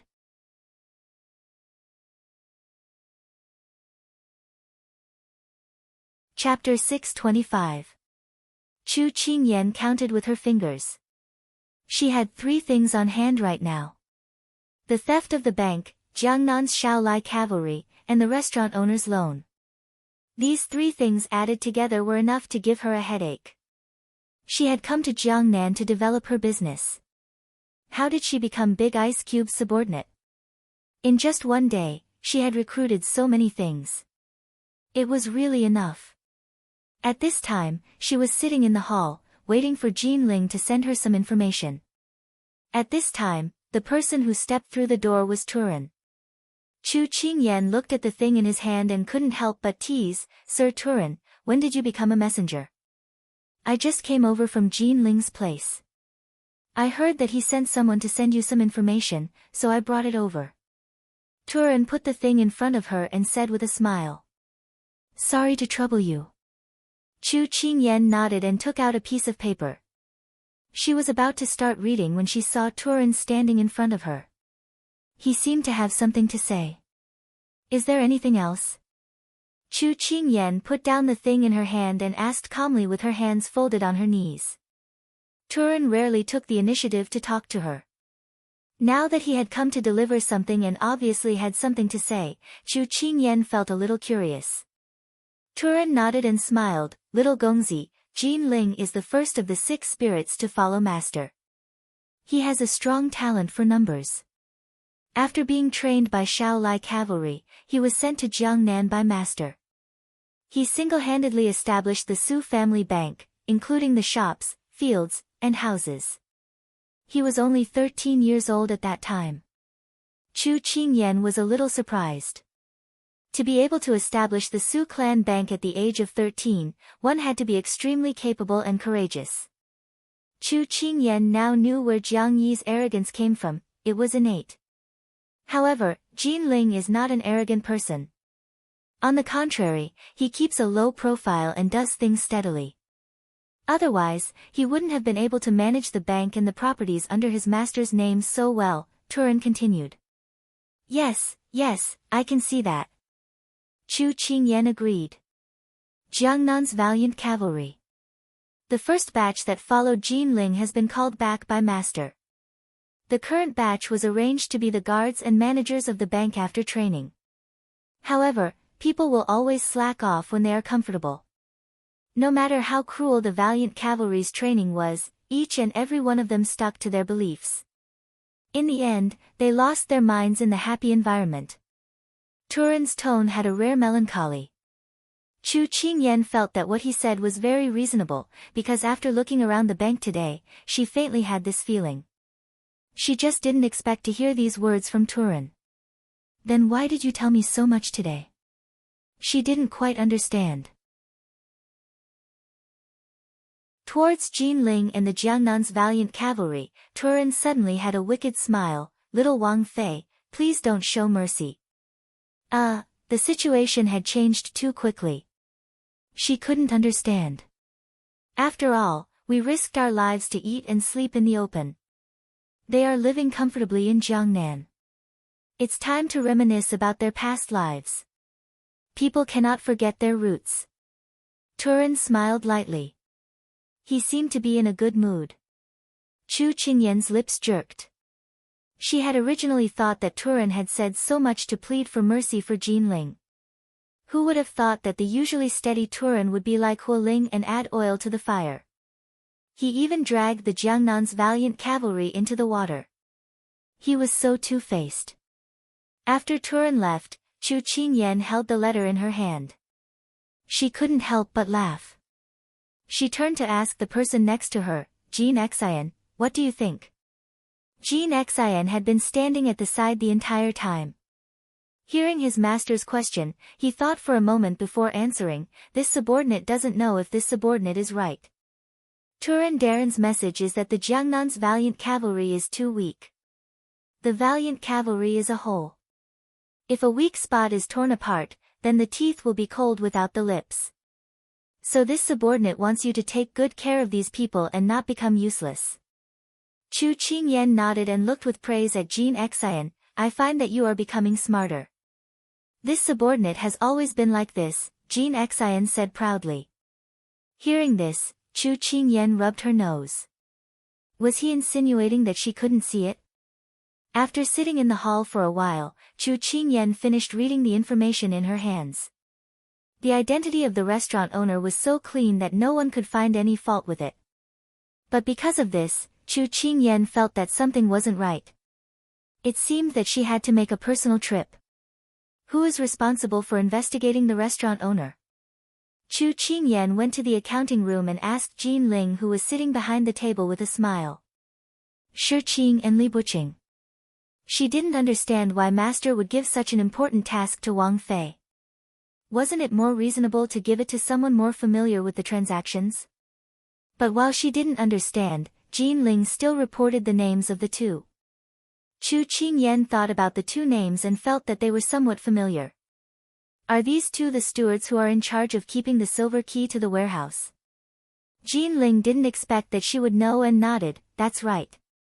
The reason why they are in charge of keeping the key is because they are reliable and don't see eye to eye with each other. There won't be any collusion between them. Therefore, the investigation of the restaurant this time has been given to them. Jin Ling's explanation made Chu Qingyan nod slightly. Okay, I will make a trip to the restaurant this afternoon. I would like to invite the two stewards to come with me. Okay. Jin Ling agreed. Chu Qingyan said, thank you. Little Gongzi, you don't have to be so polite. We are all working for master. Jin Ling smiled. It's just that little Gongzi is inexperienced. If there is a need, you can ask the older stewards. Chu Qingyan felt that Jin Ling's words had a hidden meaning and curved her lips. Before she left, she didn't forget to say, I hope you won't be late tomorrow morning. Jin Ling was choked by her words. His eyes were filled with annoyance as he gave a snort through gritted teeth. At this time, Huo Ling, who came to watch a good play, saw him wiping the tea stains on the table and looking a bit embarrassed. He couldn't help finding it funny as he sat down on the side. You can't get anything good from the little princess consort again? What nonsense are you saying? Jin Ling glared at him. I have eyes to see. Huo Ling leisurely said. Jin Ling didn't want to pay attention to him, but he couldn't hold back the doubts in his heart. Master wasn't like this before, so why would he allow the little princess consort to do these things? If it isn't handled well, it will be a loss for the bank. Jin Ling didn't say it clearly, but Huo Ling knew that he was referring to the public provocation of the Jiangnan fierce cavalry, the investigation of the warehouse, and the loan from the restaurant. Huo Ling raised his brows and gave Jin Ling a teasing smile. Could it be that you can't see that master treats the little princess differently? It's because I can see it that I don't understand. Master isn't someone who can't distinguish right from wrong because of beauty. Jin Ling frowned. Huo Ling heard this and his face turned serious. Jin Ling, if you think that the little princess consort only has beauty, then if you get messed with, I won't make a move to save you. You, Jin Ling was stunned. Actually, for master, even if the Su family bank is destroyed in the little princess consort's hands, he won't feel any heartache. It's not that he is blinded by lust, but, Huo Ling said this and paused. He looked up at Jin Ling and suddenly smiled. Jin Ling, take care of yourself. Remember not to provoke the little princess consort. I won't help you collect your corpse.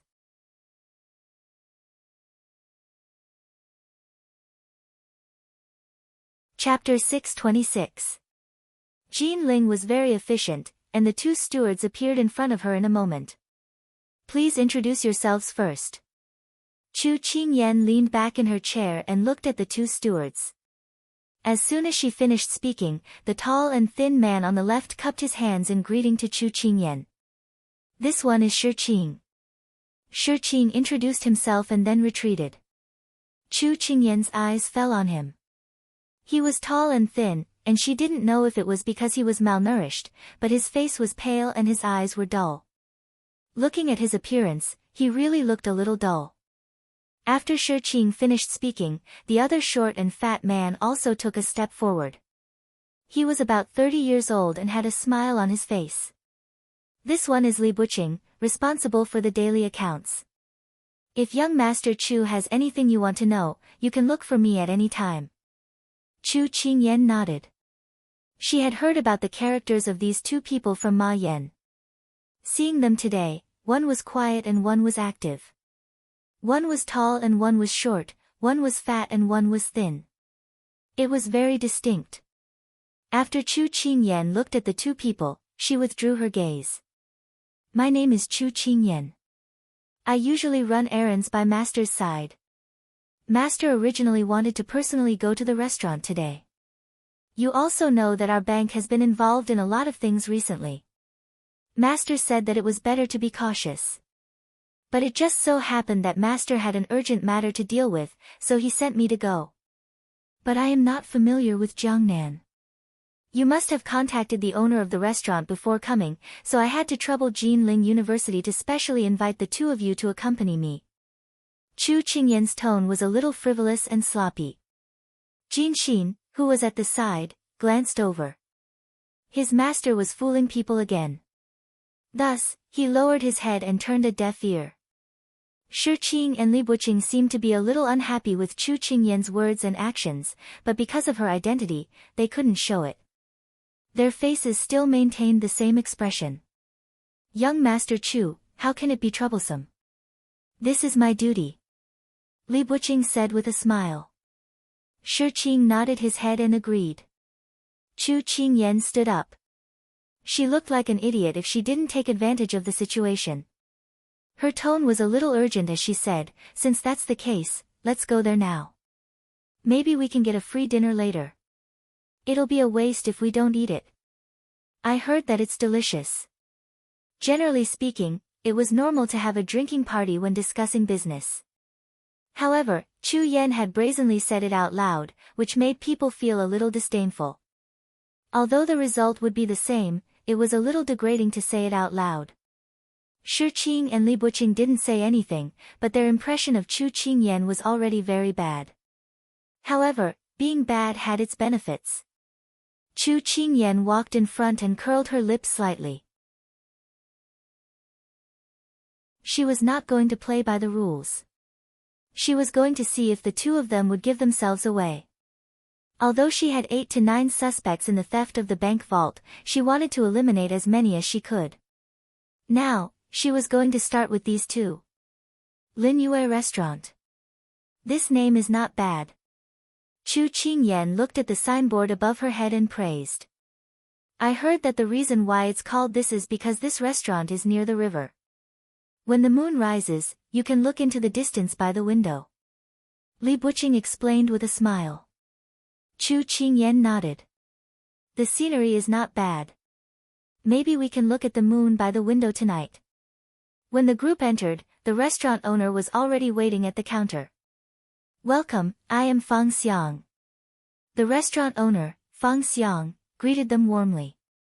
The person in front of them had a general's belly. Because his cheeks were too fat, when he smiled, his eyes almost became a slit. However, it still couldn't hide the shrewdness in his eyes. You belong to this restaurant? Chu Qingyan pretended not to know him. Young Master Chu, your presence brings light to Linyue restaurant. The owner of this restaurant is not talented, I am just a humble one. Then, Fang Xiang became even more enthusiastic. He bowed and raised his hand. This way, please. After learning that you are coming, I have already prepared some food and wine. Let's talk while we eat. Chu Qingyan lowered her eyes, a dim light flashing in them. She had decided to come to Linyue restaurant on the spur of the moment, but the owner seemed to have known about it beforehand. Could it be that they had been targeted as soon as they stepped out? Okay, thank you, Mr. Fang. I just came to Jiangnan, and I've been drooling over the food here for a long time. Before my butt even warmed up, I was assigned a task. Fortunately, it's a cushy job, or else I would have quit, Chu Qingyan said half-jokingly. Hearing this, Mr. Fang's eyes narrowed into a slit. I'm sure young Master Chu will want to come back for another meal. That's great. Chu Qingyan also said with a smile. They sat down in a private room. While waiting for their food, Chu Qingyan glanced around the room and asked curiously, there are zither and gyukins here, right? Mr. Fang stroked his beard and said with a smile, since our restaurant wants to do business with the upper class, we have to pretend to be cultured and elegant. Young Master Chu, you should know that it's not easy to do this business, and the cost is too high. However, the girls we invited are all top-notch in music and guqin. Why don't you come and listen to their songs for us and see how they are? See if they are pleasing to your eyes. Mr. Fang emphasized the last two words, and Chu Qingyan smiled knowingly. Hurry up and invite these girls over. I can't wait to see them. Shi Qing sat on the side, unmoving. Li Buqing stroked his beard and watched the conversation between Chu Qingyan and Mr. Fang without batting an eyelid. This group of people came to the restaurant in the name of business, but none of them mentioned it since they entered the restaurant. However, no one dared to expose them. Hearing this, Mr. Fang clapped his hands, and three girls' cheerful voices came from outside the door. Chu Qingyan pretended to be blinded by lust as she stared intently at the entrance. She watched as one person walked in, one after the other. The first person was dressed neatly and covered everything that needed to be covered. The second person was wearing a thin spring shirt, and the last person was wearing a tube top that exposed her navel. She wore a short skirt with a transparent white veil covering her skin, which was faintly discernible. Are they trying to seduce me? A mysterious light flashed in Chu Qingyan's eyes. She knew that the people around her were watching her closely, so she stared at the last girl who walked in with a lustful look and said, they say that Jiangnan is full of beauties, and it's true. Look at the water spirit, they must be talented. Young Master Chu, you flatter me. Come on, perform well and play a song for young Master Chu, Mr. Fang said to Chu Qingyan and then turned to the other girls. Yes, the girls replied in coquettish voices. Hearing this, Chu Qingyan felt like her entire body was going to melt. She rested her chin on her hand and looked intoxicated. When the rest saw Chu Qingyan's expression, they all had their own plans.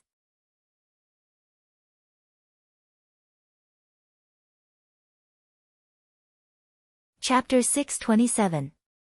While Chu Qingyan listened to the music and looked at the beauties in a daze, the dishes were all served. Young Master Chu, come and try our dishes. Mr. Fang wanted to help her put the dishes into her bowl. Chu Qingyan declined immediately. Mr. Fang, you're too kind. I'll do it myself. Then, she picked up her chopsticks and put some food into her mouth. It tasted okay, but it was still far from delicious. Not bad. Jiangnan's delicacies live up to their reputation. Chu Qingyan gave Mr. Fang a thumbs up and tried a few more dishes. Mr. Fang was elated. Young Master Chu, you're too kind. I'm telling you the truth. Chu Qingyan pretended to be polite. Come on. Let's drink to this rare opportunity. Mr. Fong wanted to pour wine for her. At this moment, Jin Xian, who had been invisible, suddenly raised his hand and stopped him. Our young master hasn't been feeling well recently and can't drink. Mr. Fong frowned and stopped what he was doing. He looked at Chu Qingyan and asked for her opinion. Chu Qingyan was also puzzled. When did she feel unwell? How come she didn't know about it? However, Jin Xian had always been a man of few words. Since he had spoken, she didn't want to touch the wine. You're right. I'm afraid that he drank some wine at Ihong brothel last time and caused that. We men all know about it, so there's no need to say it out loud. Chu Qingyan smiled meaningfully. Ihong brothel was obviously a brothel. Although Chu Qingyan had said it vaguely, the other three knew that it was just drinking with girls. It was normal for men to talk to each other. When Jin Xian returned to his seat, he almost limped. Their young master was still an unmarried girl, okay? How could they talk to each other like that? Jin Xian lowered his head silently. He didn't hear anything at all. After Chu Qingyan said that, Mr. Fong didn't insist on toasting her. Instead, he changed the tea for her. Young Master Chu, is it hard in your line of work? Mr. Fong tried to find a topic to talk about. Chu Qingyan said with a bitter smile, yeah. We run around all day and can't even stop to rest. Whenever our young master has an idea, she orders you to do it. She doesn't consider whether it's late at night or early in the morning. Mr. Fong said with empathy, I thought that our line of work is hard enough. We have to wake up early and sleep late. Young Master Chu. Chu Qingyan sighed. It's not easy at all. Young Master Chu, Mr. Fong, said, who was dressed. After saying that, Mr. Fong called over the girl who was dressed the least. Peony, serve young Master Chu well. The lady called Peony acknowledged the order and sat down beside Chu Qingyan. She picked up a pair of chopsticks, picked up some food, and placed it in Chu Qingyan's mouth. Young Master Chu, come, let me serve you. Chu Qingyan opened her mouth and took the opportunity to touch the girl's hand. Peony chuckled and said, you're so annoying. While Chu Qingyan flirted with Peony, Mr. Fong, Shi Qing, and Li Buqing chatted from time to time.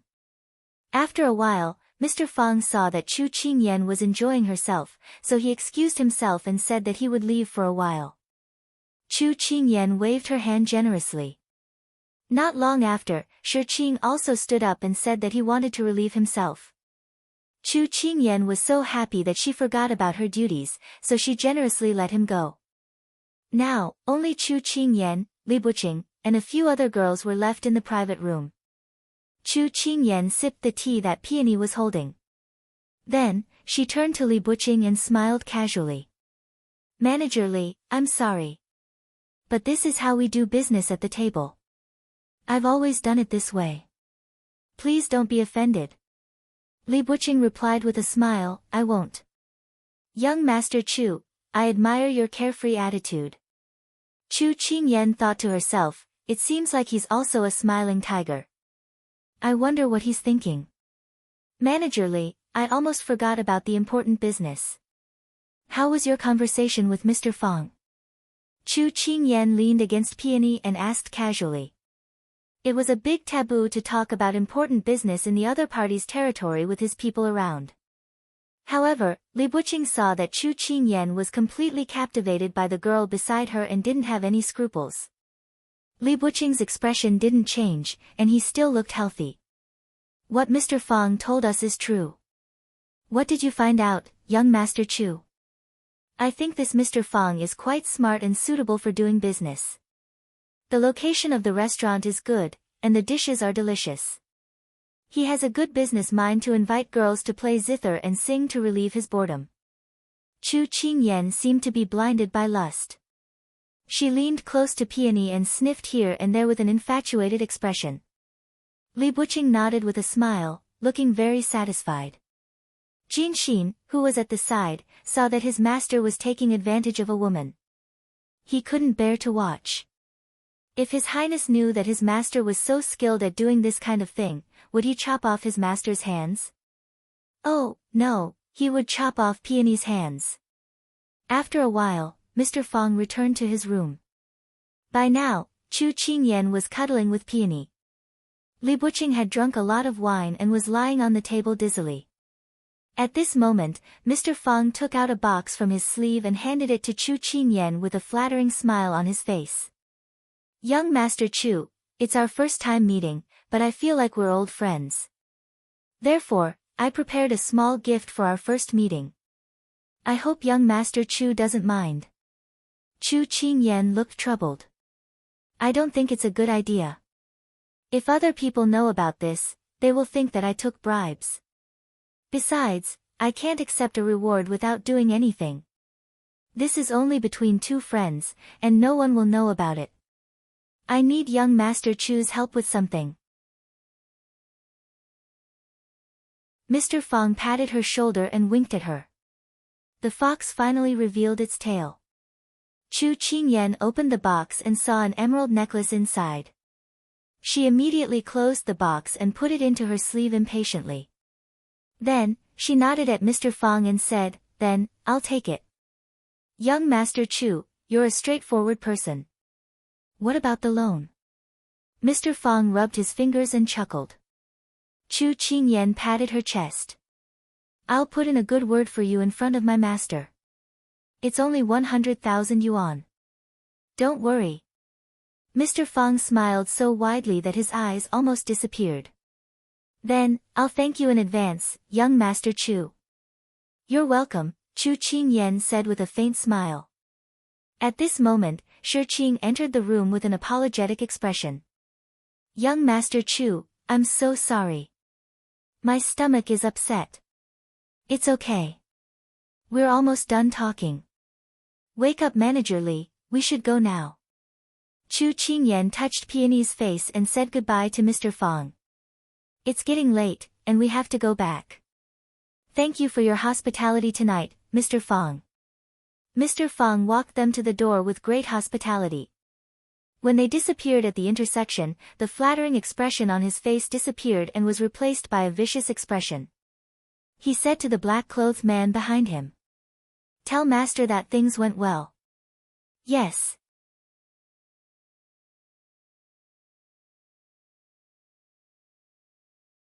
Chapter 628.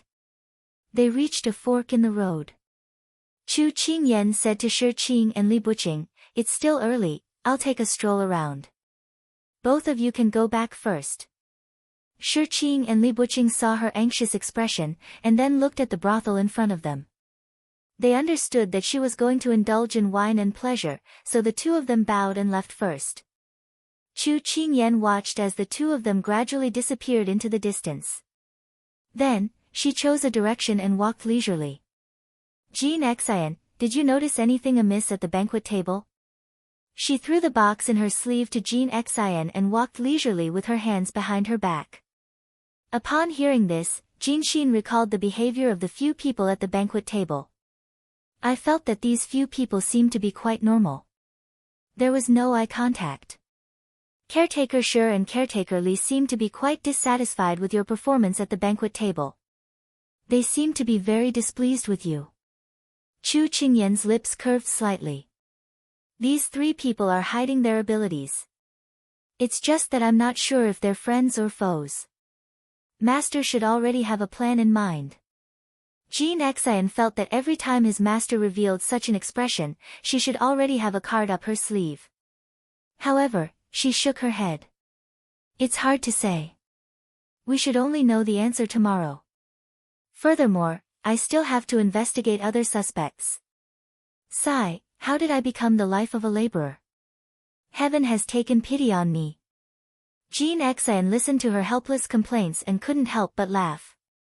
Oh right, Jean Xian, just now you said that I'm not feeling well and can't drink. Which eye of yours saw that I'm not feeling well? Chu Qingyan thought of this and couldn't help but turn to him suspiciously. At this moment, Jean Xian couldn't laugh anymore. The last time when we were in Fu City, His Highness had already instructed us to take good care of you and not let you drink.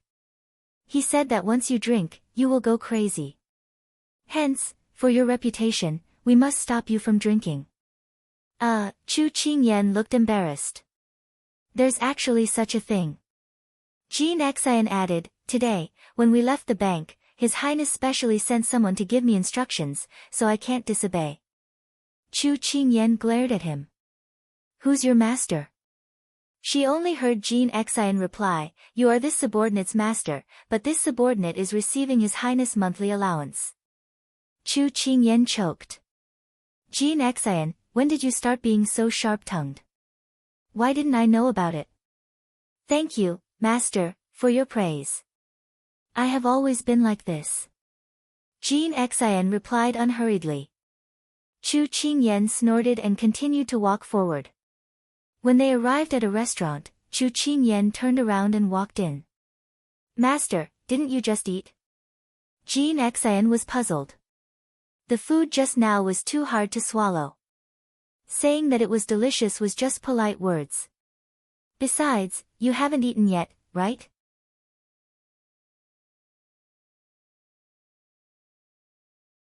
The Hua family and the Chen family are the two richest families in Jiangnan. The two families have always been fighting for the position of the #1 business in Jiangnan. Under their name, they are involved in rouge and face powder, silk and satin, pastries, wine shops, and so on. The Hua family is a true three-generation rich family.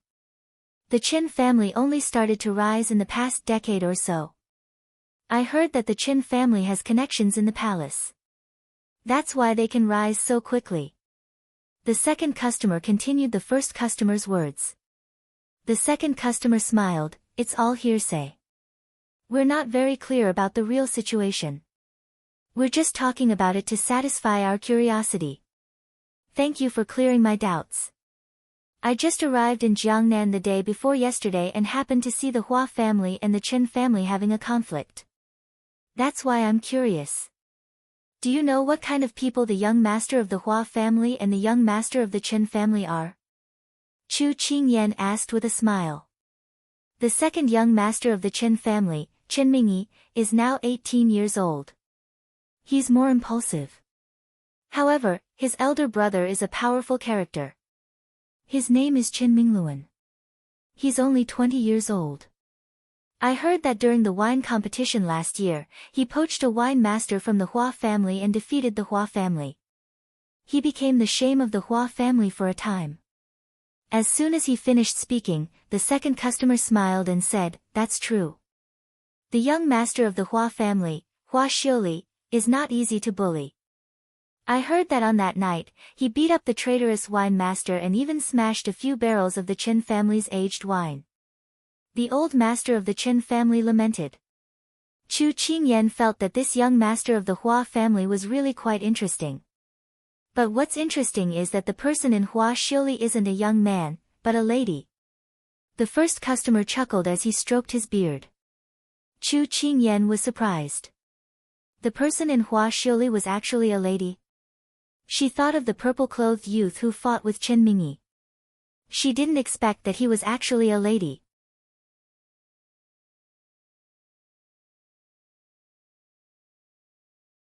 Chapter 629. Chu Qingyan and Jean Xian stayed in the restaurant for more than 2 hours and heard a lot of news. Although it was still uncertain, Chu Qingyan had a general impression of Jiangnan. Because they still had to wake up early tomorrow, Chu Qingyan did not stay for long and brought Jean Xian back. When she returned to the courtyard, she saw Huo Ling waiting there. Little Gongzi, master is waiting for you. I'll go over now. She did not have time to change her clothes as she walked over to Big Ice Cube's room. Once she entered, Chu Qingyan walked over to the table and poured herself a cup of water. She gulped it down and then asked the person sitting at the head seat, Big Ice Cube, what are you looking for me for? Seeing her drink 2 cups of water, Xiao Su raised his brows, what did you eat tonight? I ate a lot, but there was a dish of shredded bamboo shoots with pepper. It was very spicy and it left a rich aftertaste. Chu Qingyan smacked her lips and then drank another cup of water. Xiao Su did not continue on this topic. What are the results of today's investigation? There's already a preliminary result, but it can only be confirmed tomorrow. I can't tell you now. If it's not what I think, then it would be embarrassing. Chu Qingyan stuck her tongue out at him. Her plan was based on whether or not something would happen tomorrow. If it happened, then she could successfully eliminate 2 suspects. But if it didn't happen, hey, Xiao Su had always been accommodating to her little schemes. Xiao Su prepared to get up, but he smelled a faint fragrance in the air. He frowned and turned to walk towards Chu Qingyan. Chu Qingyan felt that it was about time. She should go back to wash up and sleep. Just as she was about to get up, a figure suddenly stood in front of her like a wall. Big ice cube, do you know that people can scare people to death? Chu Qingyan took a step back.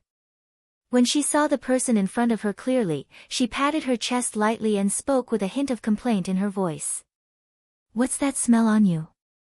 Xiao Su's tone was heavy, but she could not tell whether he was happy or angry.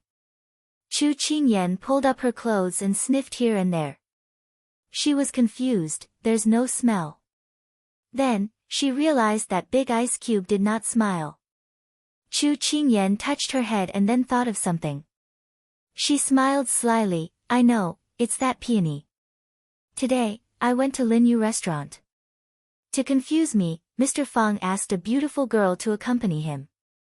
I probably got it at that time. It's a night, the smell should have faded. I didn't expect Big's nose.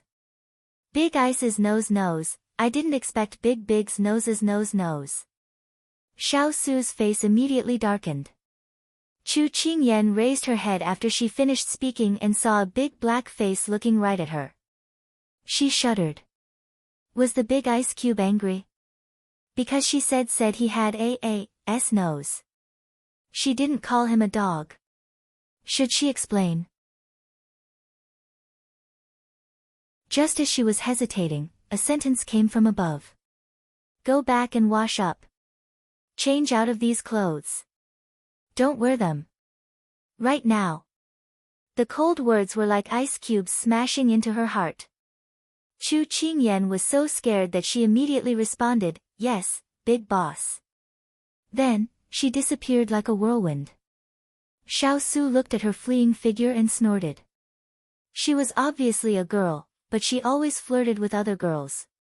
Yesterday, it was Yang Xiaohuan. Today, it was Peony.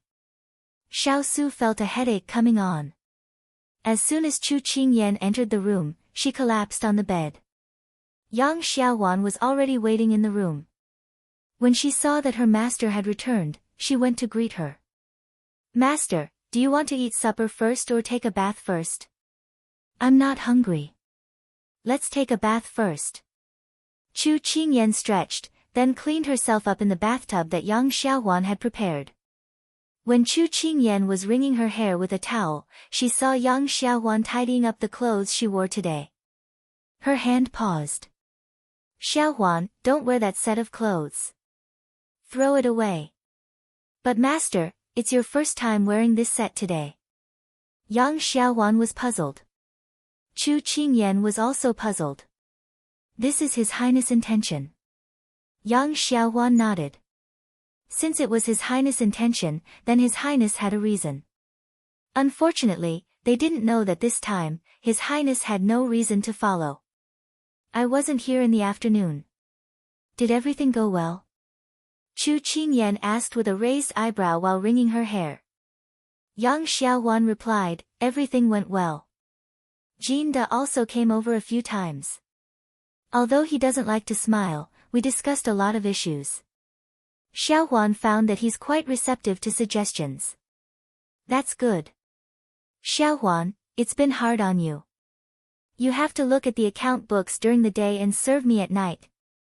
Bring Xining over in a few days. I miss her a little. Chu Qingyan let go of her hand and wrapped herself in the brocade quilt. Not only was she thinking about Xining, but she was also thinking about her parents.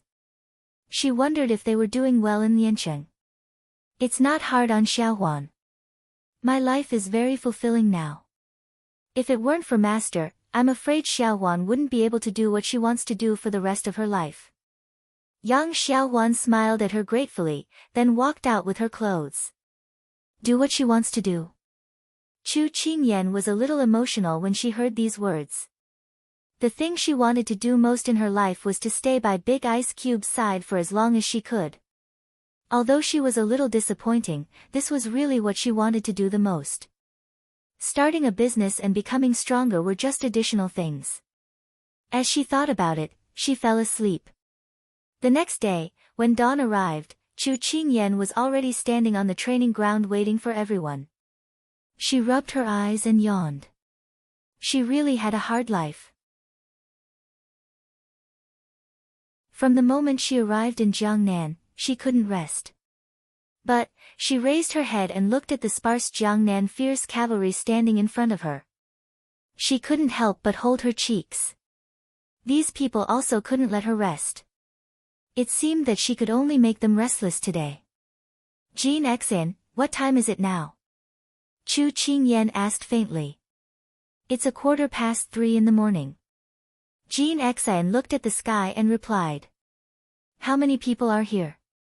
Chu Qingyan continued to ask. Although the number of people in front of them could be counted on one hand and could be seen at a glance, Jean Xin still answered dutifully, 8. His master was probably angry. As for the 8 people standing on the training ground, they were basically looking at the jade-faced scholar with hostility. Just this kind of person, what right did he have to order their fierce blade mounts? And to make them come to the training ground so early in the morning? This joke was too big. Very good. How many people are here?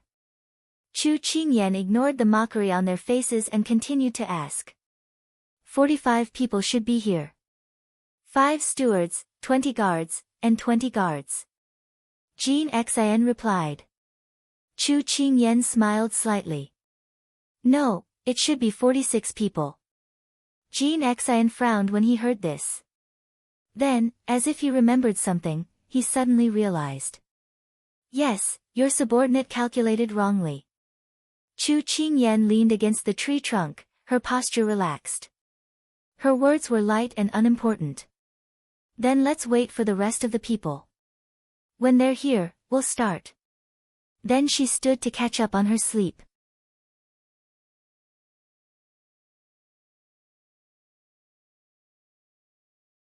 Chapter 630. Chu Qingyan closed her eyes as the cool breeze blew across her cheeks. She was very comfortable. At this time, the people had arrived sparsely, accompanied by some noise. Some were discussing the wine from yesterday, some were discussing the newly opened casino, and some were discussing sex. Chu Qingyan's expression did not change, but she was muttering in her heart. She had never heard of these from the fierce cavalry. Although the fierce cavalry under Turan Huoling's command were sometimes very lascivious, they were very disciplined and gave people the feeling that they were iron-blooded men. Why were these people in front of her like ruffians? If she did not receive accurate information, she would have thought that these people had been replaced. Mistress, it is now Maosher, 40 people have arrived. Jean Xion's voice sounded in her ear at the right time. When Chu Qingyan heard this, she slowly opened her eyes.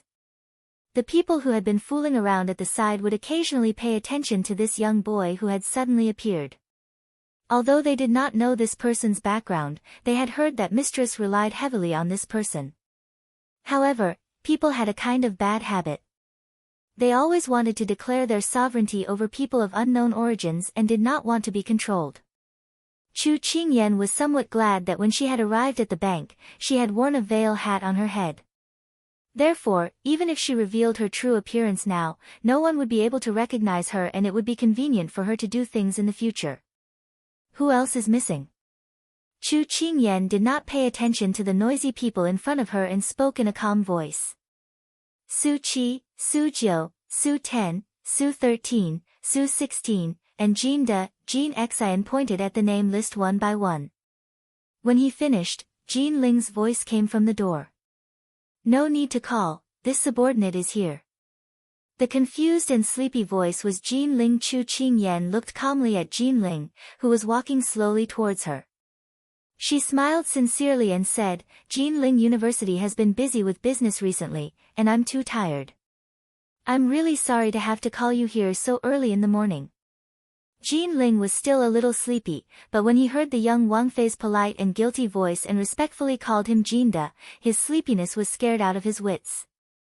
Young Master Chu, what are you saying? Training and business should go hand in hand. Jean Ling smiled and stood to the side, not saying anything else. Chu Qingyan also smiled, and no longer looked at him. She turned to Dashu behind her and said, I'll leave the rest to you. Jiangnan's Shaolai cavalry was puzzled. Who was young Master Chu talking to? As soon as he finished speaking, the people lying on the tree immediately stood up. It's just a small matter. Suddenly, he shot out of the courtyard like an arrow leaving the bow.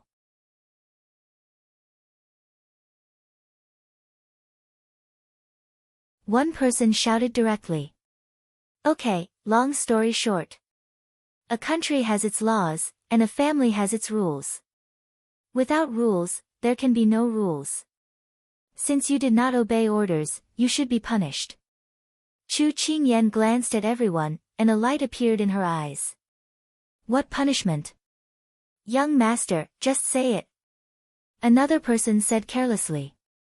Chu Qingyan took note of the few people who kept talking, frowned, and said slowly, Su Yi, Su San, Su Si, Su Wu, Su Lu, Su Ba, the 6 of you come out. Everyone frowned when they heard this, because the people who were called were the ones who arrived early. Why did young Master Chu call them? The 6 people didn't know why, but they came out. The 6 of you, each of you 700 push-ups. Start now. Chu Qingyan didn't have the leisure from before, and her face was full of seriousness. 700 push-ups? Was this a joke? When Chu Qingyan said this, not only Xiao Lai Qi from Jiangnan, but even Lu Guang and the others were surprised.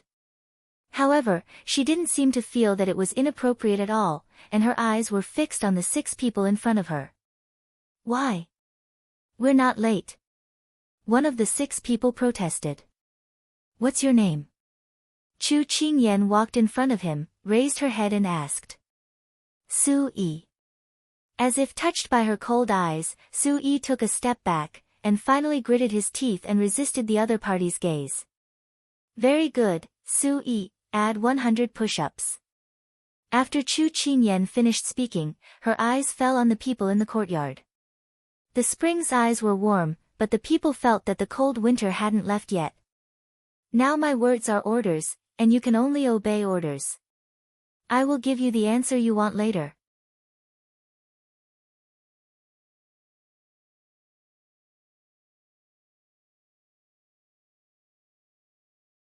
No one had expected Chu Qingyan to say something like that.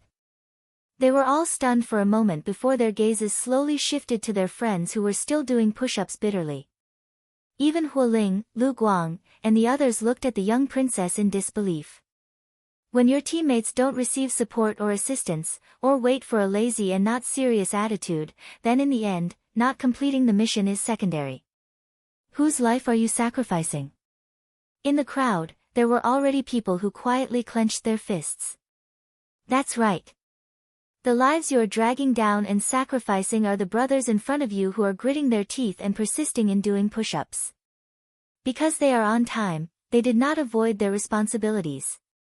They arrived first and waited for you, but you did not come because of a moment of ease, or because you were lazy, or because you did not care. If this was a war, they would have been sacrificed. 495, 496, his fingertips turned white and sweat poured down like rain. The people counting could not bear to watch anymore. Chu Qingyan took a deep breath and then looked at the people present emotionally. Take a good look at these brothers who are being punished because of your negligence, your indifference, and your laziness. Can't these things be avoided? Because of Chu Qingyan's words, the crowd slowly began to blame themselves.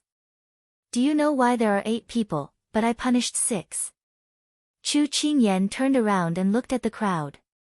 The Jiangnan fierce cavalry looked at each other with confusion in their eyes. Because the other 2 people arrived at the same time.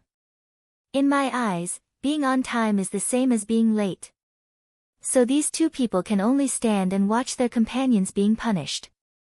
The crowd suddenly understood, but they also felt that Chu Qingyan was too harsh. Maybe you will think that I am making a mountain out of a molehill, but the small is enough to see the big picture.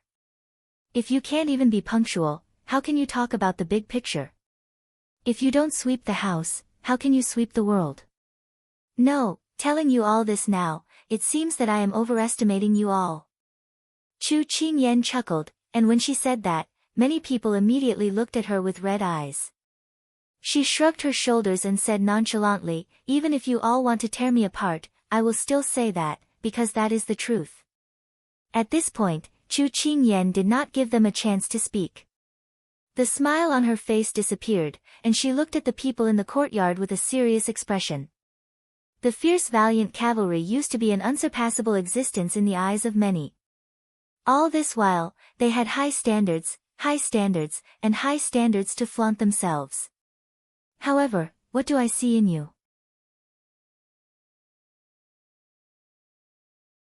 Lazy, thinking too highly of yourselves, your martial arts regressing, impatient and impetuous, take a good look at yourselves. What have you all become?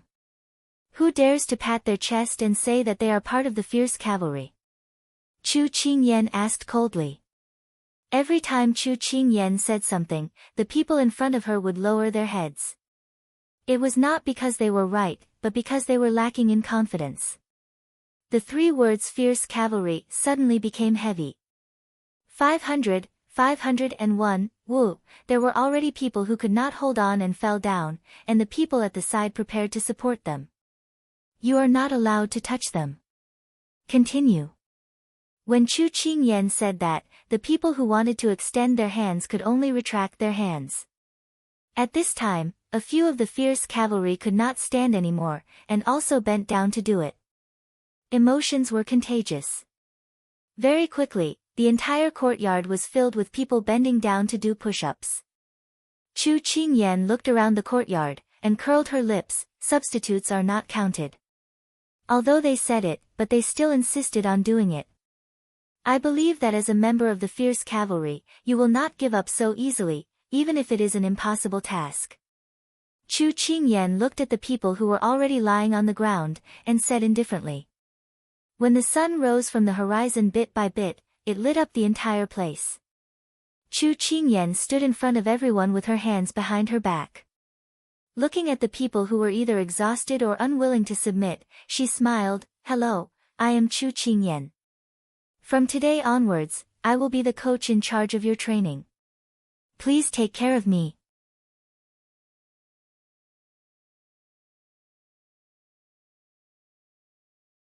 Chapter 632. Chu Qingyan's words were filled with joy, but no one laughed. Now, let the training begin. As soon as she finished speaking, Su 11 stood up. Young Master Chu, although what you said just now makes sense, there's one thing I don't understand. Very well, I like students who ask questions. It's better than you keeping it to yourself. Speak. Chu Qingyan unceremoniously referred to the people in front of her as students, even though they all looked a few years older than her. Su 11's mouth twitched at the word students. Young Master Chu, even if our fierce cavalry is much more lax than before, we still have the strength. You came out of nowhere. What right do you have to be our coach? To put it bluntly, he was questioning her ability. As soon as Su 11 finished speaking, the people behind him echoed with dissatisfaction. Chu Qingyan smiled. She had already guessed this would happen. Then what do you want? Chu Qingyan asked calmly. Su 11 pursed his lips and said with a fake smile, unless you can convince our brothers. So you're asking me to fight with you? See whose fist is stronger. Chu Qingyan raised her eyebrows. As soon as she finished speaking, the crowd began to jeer again. Su 11 raised his chin. Why not? Chu Qingyan seemed to have heard something funny and was overjoyed. She looked at the people in front of her with a smile. Wouldn't it be too embarrassing for me to fight with you just because you say so? This sentence was a bit capricious, but also domineering. Why should they do whatever they want? Did Chu Qingyan look like someone who could be bullied so easily? What do you think, young Master Chu? Su 11 was annoyed by this person who did not play by the rules. How about this? You can choose any of the people behind me. As long as you can beat one of them, I will allow that person to not participate in the training. Chu Qingyan finished speaking and stepped aside. Lu Guang and the others behind her lined up in front of the crowd. At this time, Su Shiba said angrily, "How dare you challenge us with some random people? Child Chu, don't you think you're looking down on our Jiangnan's fierce cavalry?" Chu Qingyan smiled and turned to Lu Guang and the others. Some people don't know you. Introduce yourselves. Shadow Cavalry, Flowing Light. Shadow Cavalry, Green Melon. Guard Knight, 7 stars. Guard Cavalry, Cicada. Guard Mount, Sweet Potato. Lu Guang and the rest said. Actually, after seeing the actions of the Jiangnan Fierce Cavalry, they were already unwilling to deal with these people. They were simply a disgrace to the Fierce Cavalry. But the young Princess Consort was here, so they had to give her face. Are the Shadow Cavalry and Escort Cavalry qualified to be your opponents? Chu Qingyan calmly glanced at Jiangnan's Shaolai Cavalry, who had a look of disbelief on their faces when they announced their names. When Jin Ling heard Su Shiba's words, he knew that they would be at a disadvantage. Sure enough, the people the young Princess Consort found were all the Fierce Cavalry. Whether it was martial arts, riding, archery, or other aspects, they were all outstanding.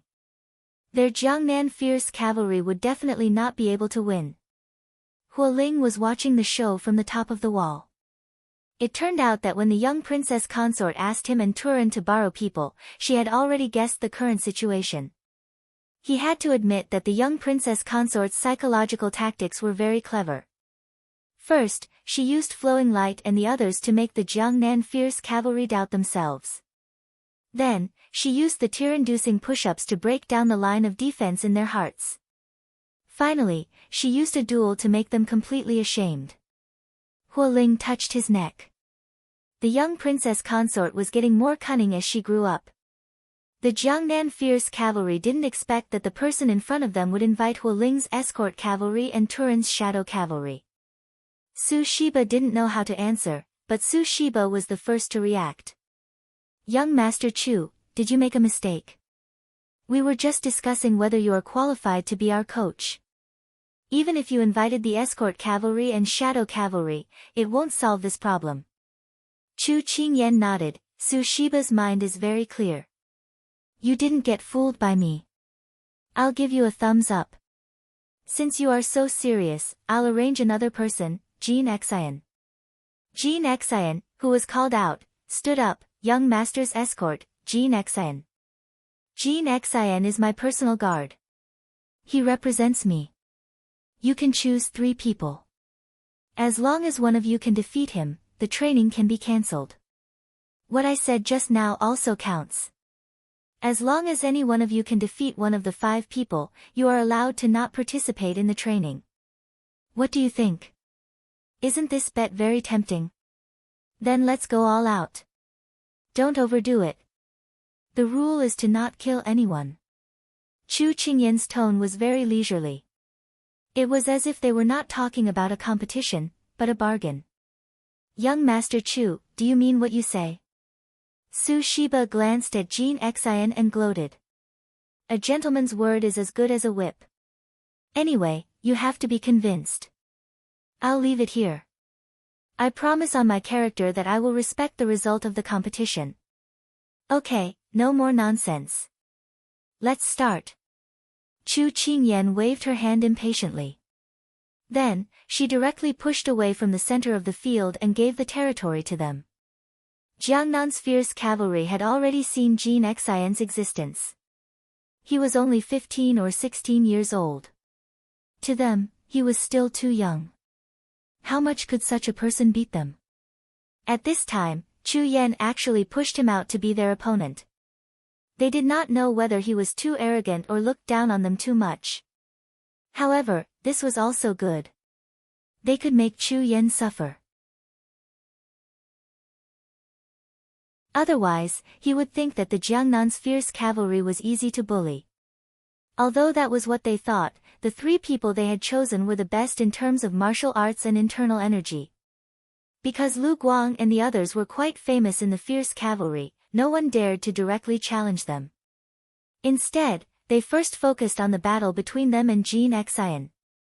If they defeated Jin Xian, not only could they slap Chu Yan's face, but they could also cancel the training. This was better than not participating in the training alone. Lu Guang and the others were also happy to watch the show. Although they were of the same origin, they did not want to admit that the Jiangnan's fierce cavalry was one of them. Now, they could see how Jin Xian would teach them a lesson. At this time, Chu Qingyan had already walked to Jin Ling's side. Who do you think will win? Gongzi, your guard's martial arts might not be bad, but Su Yi and the others are not useless. Jin Ling suppressed his anger. Today, he was ruthlessly slapped in his own territory. Although he was convinced by the little princess methods, he still felt uncomfortable in his heart. Okay, then let's make a bet. What bet? If your people win, I will no longer interfere with the matters of the bank. And if not? You take Xiao Huan as your student and teach her everything.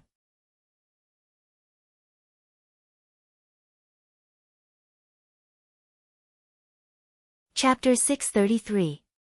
Little Gongzi really cares about that servant girl. Jin Ling's tone was unclear, but there was a hint of ridicule in it.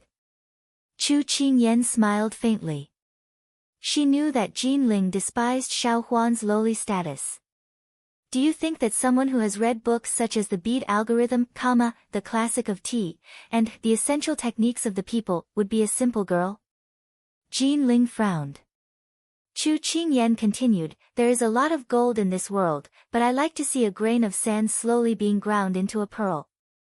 Maybe you think that Xiao Huan is very ordinary, but I believe that you will have a whole new level of respect for her in the future. Jin Ling was a little surprised to receive such a positive evaluation from the little princess, but when he recalled the suggestions that the little girl had given him in the past 2 days, he couldn't help but take back his previous thoughts. Jin Ling thought for a moment, then nodded. This subordinate accepts this bet. Chu Qingyan curled her lips. Then I will thank your teacher on behalf of Xiao Huan. As soon as her voice fell, Jin Ling choked. Little Gongzi, the competition hasn't started yet. Isn't it too rash to make such a conclusion so early? Chu Qingyan laughed mischievously. Then let's wait and see. With that, she turned her gaze to the center of the field. Jin Ling looked deeply at the quiet person beside him. This little Gongzi was even more unfathomable than what Huo Ling and the others had said. When he was in Jiangnan, when he heard these internal rumors, he didn't believe it at first. What could a 10-year-old child do at that time? It was just a rumor that had been packaged and over-exaggerated. Even if the little Gongzi was now 15, she was still a girl. What could she do to help master? If there was any merit, it could only be said that she had a sharp tongue. But now, after a short confrontation, he overturned his previous thoughts. Some people, you had to get along with them before you could give a reasonable evaluation. But even so, he didn't believe that the fierce cavalry that he had trained would lose to her people. The competition was about to start. Chu Qingyan leaned against the tree trunk and looked at the field with a leisurely expression, as if she wasn't worried at all. Su Shi took the lead and asked Jin Xian, what weapon do you want to use? Sword. After saying that, Jin Xian unsheathed the sword at his waist. Judging from your young age, you must have just started practicing martial arts. How about this, I'll let you have 3 moves first. Su 11 felt that he shouldn't bully a kid, so he made a bold offer. Jin Xian frowned. You're so long-winded. I'll give you 10 moves. His words caused an uproar among the crowd. Looks like you're still a greenhorn, so you're not afraid of tigers. Su Shi was furious. This was the first time he had seen such a blatant provocation. Let's begin. Jin Xian didn't like to waste time, so he drew his sword and pointed it at the person in front of him. Su 11 did not hold back either. Since he said he would let him have 10 moves, then he would let him lose miserably within 10 moves. Let's see if he still dares to boast like this. With a thought, Su 11 unsheathed his sword and charged towards Jin Xian. Chu Qingyan looked up at the morning sun that had already risen over the mountains. She couldn't help but squint her eyes. The spring river was warm, the sun was warm, and the misty rain was blue. This season was very suitable for going out to play. Unfortunately, at this time, she could only waste time with this group of people. Why aren't you watching, young Master Chu? Can't bear to see your people lose. Su Shi saw that Chu Qingyan didn't pay attention to the competition at all, so he couldn't help but mock her. Chu Qingyan tilted her head and her eyes fell on the person in front of her. Is it necessary to watch a competition where the result is already known? Young Master Chu, you're so arrogant. Su Shi smiled, but the smile in his eyes didn't reach his eyes. Chu Qingyan shrugged. If you could put more effort into training, then I'm afraid I wouldn't be so arrogant. Young Master Chu, don't act like you know us very well. Su Shi snorted. Shi, let me ask you, when is the training time of the fierce cavalry? And when do you usually train? What are the 8 military disciplines of the fierce cavalry?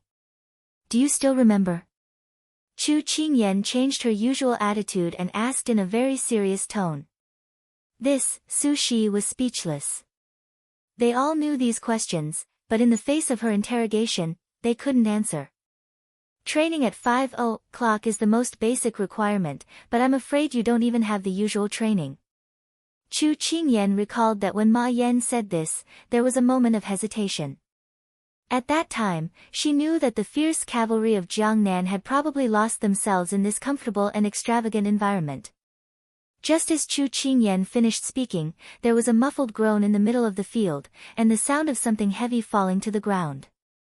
Chu Qingyan didn't look at Su Shi's pale face, but turned her eyes to the source of the sound, only to see that Su Shi had been heavily thrown to the ground.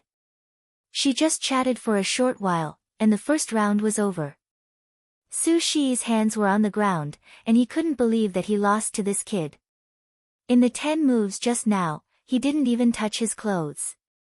When the 11th move began, he was sent flying by his palm. He was not a bystander, and he could feel the strong internal force of the opponent's palm.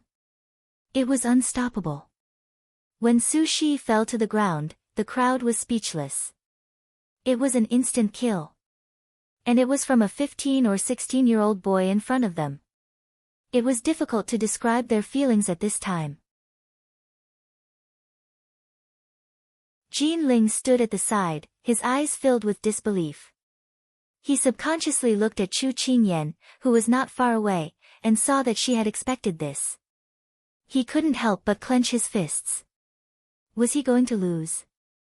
It didn't matter if he lost the bet, because there were winners and losers in life, but it was different if he lost face.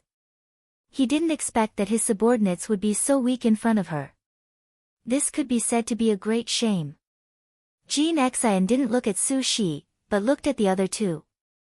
Let's go together. Although Su Shi lost, Jin Xian's words undoubtedly provoked the anger of Jiangnan's fierce cavalry.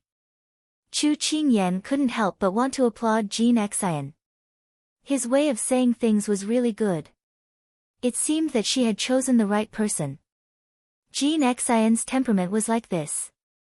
He was concise and didn't like to drag his feet. In fact, it was not that he looked down on Jiangnan's fierce cavalry, but he felt that one-on-one was too troublesome, so it was better to fight two. Of course, he was still quite confident in his skills. This time, it was Ma Yan and Ma Lu. Jin Xian didn't talk nonsense, and directly pointed his sword at them. Ma Yan and Ma Lu looked at each other, and took the initiative to attack Jin Xen. It didn't matter if the two of them were bullying one person, or if they didn't give way, they just wanted to win now.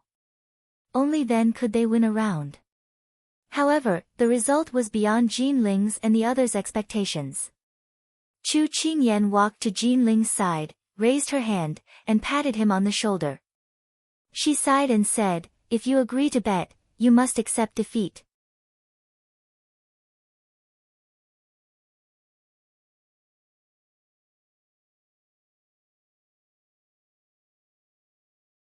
However, no matter what it was, as long as a little bit of inner force was added to it, it would be strange if it didn't hurt. Hating iron for not becoming steel. Because Hualing's Shaolai cavalry would temporarily take over the responsibility of protecting the Jiangnan's Shaolai cavalry, Chu Qingyan was free to discipline these people. Chu Qingyan waved her hand and someone brought over a table, chairs, fruits, and snacks. She sat on the side, eating pastries and tasting fruit tea. A servant held an umbrella to shade her from the sun, and another servant fanned her. She was very carefree. Su Yi and the others were exposed to the sun. They were already proud and arrogant, and they didn't want to accept such a simple training method. Now that they smelled the fragrance of the fruits, they became even more restless. Time slowly passed, and 2 hours had already passed. Some people couldn't stand anymore. The frequency of Lu Guang and the others' whipping became higher and higher. Just when everyone's emotions were about to reach the peak, Chu Qingyan, who was resting with her eyes closed, slowly opened her eyes. "Are you guys not convinced?" No one uttered a word, but the expression on their faces showed that they weren't convinced. Chu Qingyan tossed a peanut into her mouth, and then said slowly, "Do you still remember the 2 silver loans from Xianyang and Xiangyang a few days ago?" Without waiting for them to answer, Chu Qingyan answered her own question, "I think you guys should have forgotten. Otherwise, you wouldn't be so indifferent." Lu Guang, Green Gourd, and the others heard this and looked at the young princess who was leisurely leaning against the back of the chair. Was she finally going to start a punitive expedition? It had to be said that the timing was too good. Su Shi and the others were first stunned. They knew that they were in the wrong about the silver being stolen from Xiangyang, so they all lowered their heads. "If it weren't for the fact that you were all from the Shaolai cavalry, I would suspect that there was a mole among you." Chu Qingyan's fingers tapped the table as she said calmly. The Shaolai cavalry was single-handedly trained by Xiao Su. Among the 8 major military disciplines, the first one was loyalty, so there was no doubt about the loyalty of the Shaolai cavalry. "Even if we are not capable, young Master Chu can't insult us." One of them shouted in dissatisfaction. "Not capable?" "Ha," Chu Qingyan chuckled, "I think you guys used to be proud of being part of the Shaolai cavalry. Think about it, were the people who came to rob the silver really better than you?" Thinking back to the masked people, although they were good at martial arts, they were no match for them. Everyone was silent. Chu Qingyan shook her head, "No, it should be said that they were not as good as you were in the past. But now you guys are undisciplined, have low vigilance, and have lost your conscience. You can't be called a qualified Shaolai cavalry. If you had half of your ability in the past, would you still be robbed of such important silver?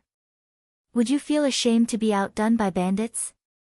Jiangnan is indeed peaceful and beautiful, but this cannot be the reason for you guys to fall. Is there no one who taught you to be vigilant in times of peace?" With that, the peanut in Chu Qingyan's hand flew out and hit one of the people's calves. "You guys can't even do such a simple horse stance, and you guys still dare to pat your chest and call yourselves Shaolai cavalry?" A light breeze blew through the treetops, bringing a leaf down. The entire courtyard was dead silent. "From today onwards, I will officially be your coach. I will help you guys regain the image of a Shaolai cavalry. If you feel that I am not qualified, you can say it, and you can leave at any time. I, Chu Qingyan, will not force people. But, as long as you guys stay, you have to listen to my orders unconditionally. My words are the rules. Do you understand?" Chu Qingyan suddenly said sternly. Understood. So soft, did you not eat breakfast? Understood. Chu Qingyan nodded with satisfaction. Good, do the horse stance for 2 hours. In a flash, everyone seemed to sway their bodies. Huo Ling, who was nestled on the wall, straightened his back and looked deeply at the person who was leisurely leaning on the chair. The little princess seemed to understand the art of controlling people more and more.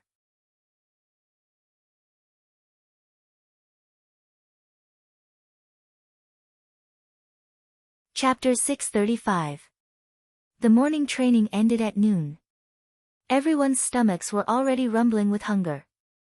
Chu Qingyan knew that starting from the beginning, it was good to give them a show of strength. She couldn't push them too hard, otherwise they would easily rebel. So, Chu Qingyan waved her hand and let them go. Everyone was either limping or clutching their waists as they left in pain. Chu Qingyan thought to herself, it seems like the training is quite effective. But she wouldn't admit that her training was too harsh. A long time ago, she had heard Huo Ling describe how they were trained under her master's cruel methods. It was simply dark without any light. So, she believed that people who could go through harsh and cruel training wouldn't be so bad. So, Chu Qingyan didn't show any mercy to the Jiangnan fierce cavalry. Because today's soft-heartedness would likely cause them to lose their lives in an instant. Chu Qingyan told Lu Guang and the others about the upcoming training.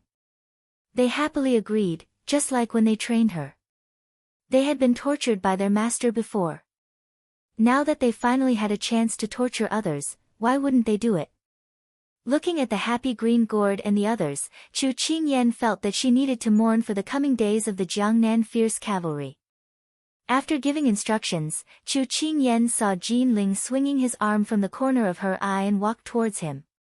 Although Jin Ling was in charge of all the properties under Big Ice Cube, she heard that his martial arts were not inferior to Huo Ling and the others. So, during the training, she deliberately observed him. No matter what he did, he was very accurate. Little Gongzi, don't worry, you must accept your loss. Jin Ling saw her coming and thought that she was afraid that he wouldn't honor his promise, so he took the initiative to speak. I'm not worried about your character. Chu Qingyan couldn't help but smile. Jin Ling glanced at her and nodded. Actually, I came to thank you. Chu Qingyan put her hands behind her back and looked sincere. Hearing this, Jin Ling was surprised. I don't know where little Gongzi's gratitude comes from. Chu Qingyan smiled. Thank you for not making a move just now. Otherwise, Jin Xian might have lost. Then there wouldn't be this training. Only then did Jin Ling understand what she was talking about. He said casually, Jin Xian's skills are not bad. Among the Shaolai cavalry, he is not inferior at all. This subordinate did not make a move because I feel that Jiangnan's Shaolai cavalry needs to be trained. Especially when he heard what the little princess said when Su Yi and the others were doing push-ups, it really touched him a lot. There was another reason that he did not want to admit. He was the leader of fierce valiant cavalry, yet he actually fought with someone else. How embarrassing would that be if word got out? Master would definitely despise him. Chu Qingyan nodded her head. Following which, she thought of something and pretended to say casually, Jin Ling, if Caretaker Shi and Caretaker Li talk to you today, pay more attention to them. Hearing this, Jin Ling raised her eyebrows. What did the young princess consort mean? However, seeing that she was unwilling to talk about it, Jin Ling could only agree and did not ask further. This afternoon, I will send Xiaohuan to your place. In the future, whether she shines or is submerged, it will all depend on you. Chu Qingyan said with a smile. The corners of Jin Ling's mouth twitched. What the young princess consort said would make him feel pressured. Okay, you can go and do your work. Don't forget to participate in the upcoming training. Chu Qingyan patted him on the shoulder and then left leisurely. Jin Ling sighed helplessly. He could already imagine the chaotic training days that would follow. She did not see Big Ice Cube for the entire morning. Chu Qingyan twisted her neck and walked towards the study room. At this time, he must be there. On the way, Chu Qingyan met Yang Xiaohuan. Come, come, come, come. Chu Qingyan waved at her. Yang Xiaohuan saw that her master was like a wolf calling for Little Red Riding Hood. She could not help but shake her shoulders and quickly walked over. Master, do you have any orders? She asked innocently. Xiaohuan, Chu Qingyan called very affectionately. I have already sold you to Jinling. Yang Xiaohuan's body trembled and her eyes were filled with disbelief. Chu Qingyan laughed. I was just teasing you. Didn't you say that Jinling is very powerful? I will send you to his place. He will take care of you in the future. If you don't understand, you can ask him. Yang Xiaohuan calmed down and her face was filled with joy. Master, you scared this servant, but I am really happy. Thank you, Master. Okay, you can go and do your work. I will eat lunch with His Highness. Chu Qingyan patted her little head. She missed Xining more and more. Yang Xiaohuan nodded and then retreated. Chu Qingyan had just walked into the study when she saw the person sitting behind the desk seriously reading the letters. She blinked and then softened her footsteps. She bent over and circled behind him. She suddenly covered his eyes with her hands and asked in a strange voice, Guess who I am? Who else could it be other than you? Xiaosu stopped writing and could not help but laugh. When she had stepped into the study, he had already noticed, but he did not want to expose her. Big Ice Cube, you don't have any feelings at all. Chu Qingyan unwillingly let go of her hands and then circled back to him. She complained to his icy face. Feelings? What is that? Can it be eaten? Xiaosu looked at her coldly. Chu Qingyan choked. Big Ice Cube also liked to imitate her. She simply took away the paper and pen in front of him, and then looked at him seriously. Big Ice Cube, I've severely punished your subordinates today. Are you angry? Although she had been merciless when dealing with Jiang Nan's Shaolai cavalry, Chu Qingyan was still a little worried when facing Big Ice Cube. After all, those people were all trained by him. Even if they wanted to beat someone up, they still had to look at their master, right? Xiaosu wondered what it was that made her so serious. But seeing that she was so serious, he asked, What did you train them for? Hearing this, Chu Qingyan immediately told him what happened this morning. I punished Su Yi and the others to do 700 push-ups, and then had them fight with Jin Xian, and had them do the horse stance for 4 hours. Xiaosu seriously listened to her in detail, but the expression in his eyes changed little by little. He did not think that Shaolai cavalry would fall so low in Jiangnan. Am I very cruel like this? Chu Qingyan came to ask the opinion of this senior trainer. When I trained them in the past, I was more than 10 times crueler than you. So you can do whatever you want. If you need any help from Hualing and the others, just ask. Those who can enter Shaolai cavalry are not easy to deal with. Use whatever means you have to use. Do whatever you want to do. Don't let yourself be wronged. Xiaosu looked at the little fellow in front of him with a gentle gaze. His tone was comforting. He knew that the people he trained were not soft nails. Any means is okay. She rubbed her hands together. He lightly replied.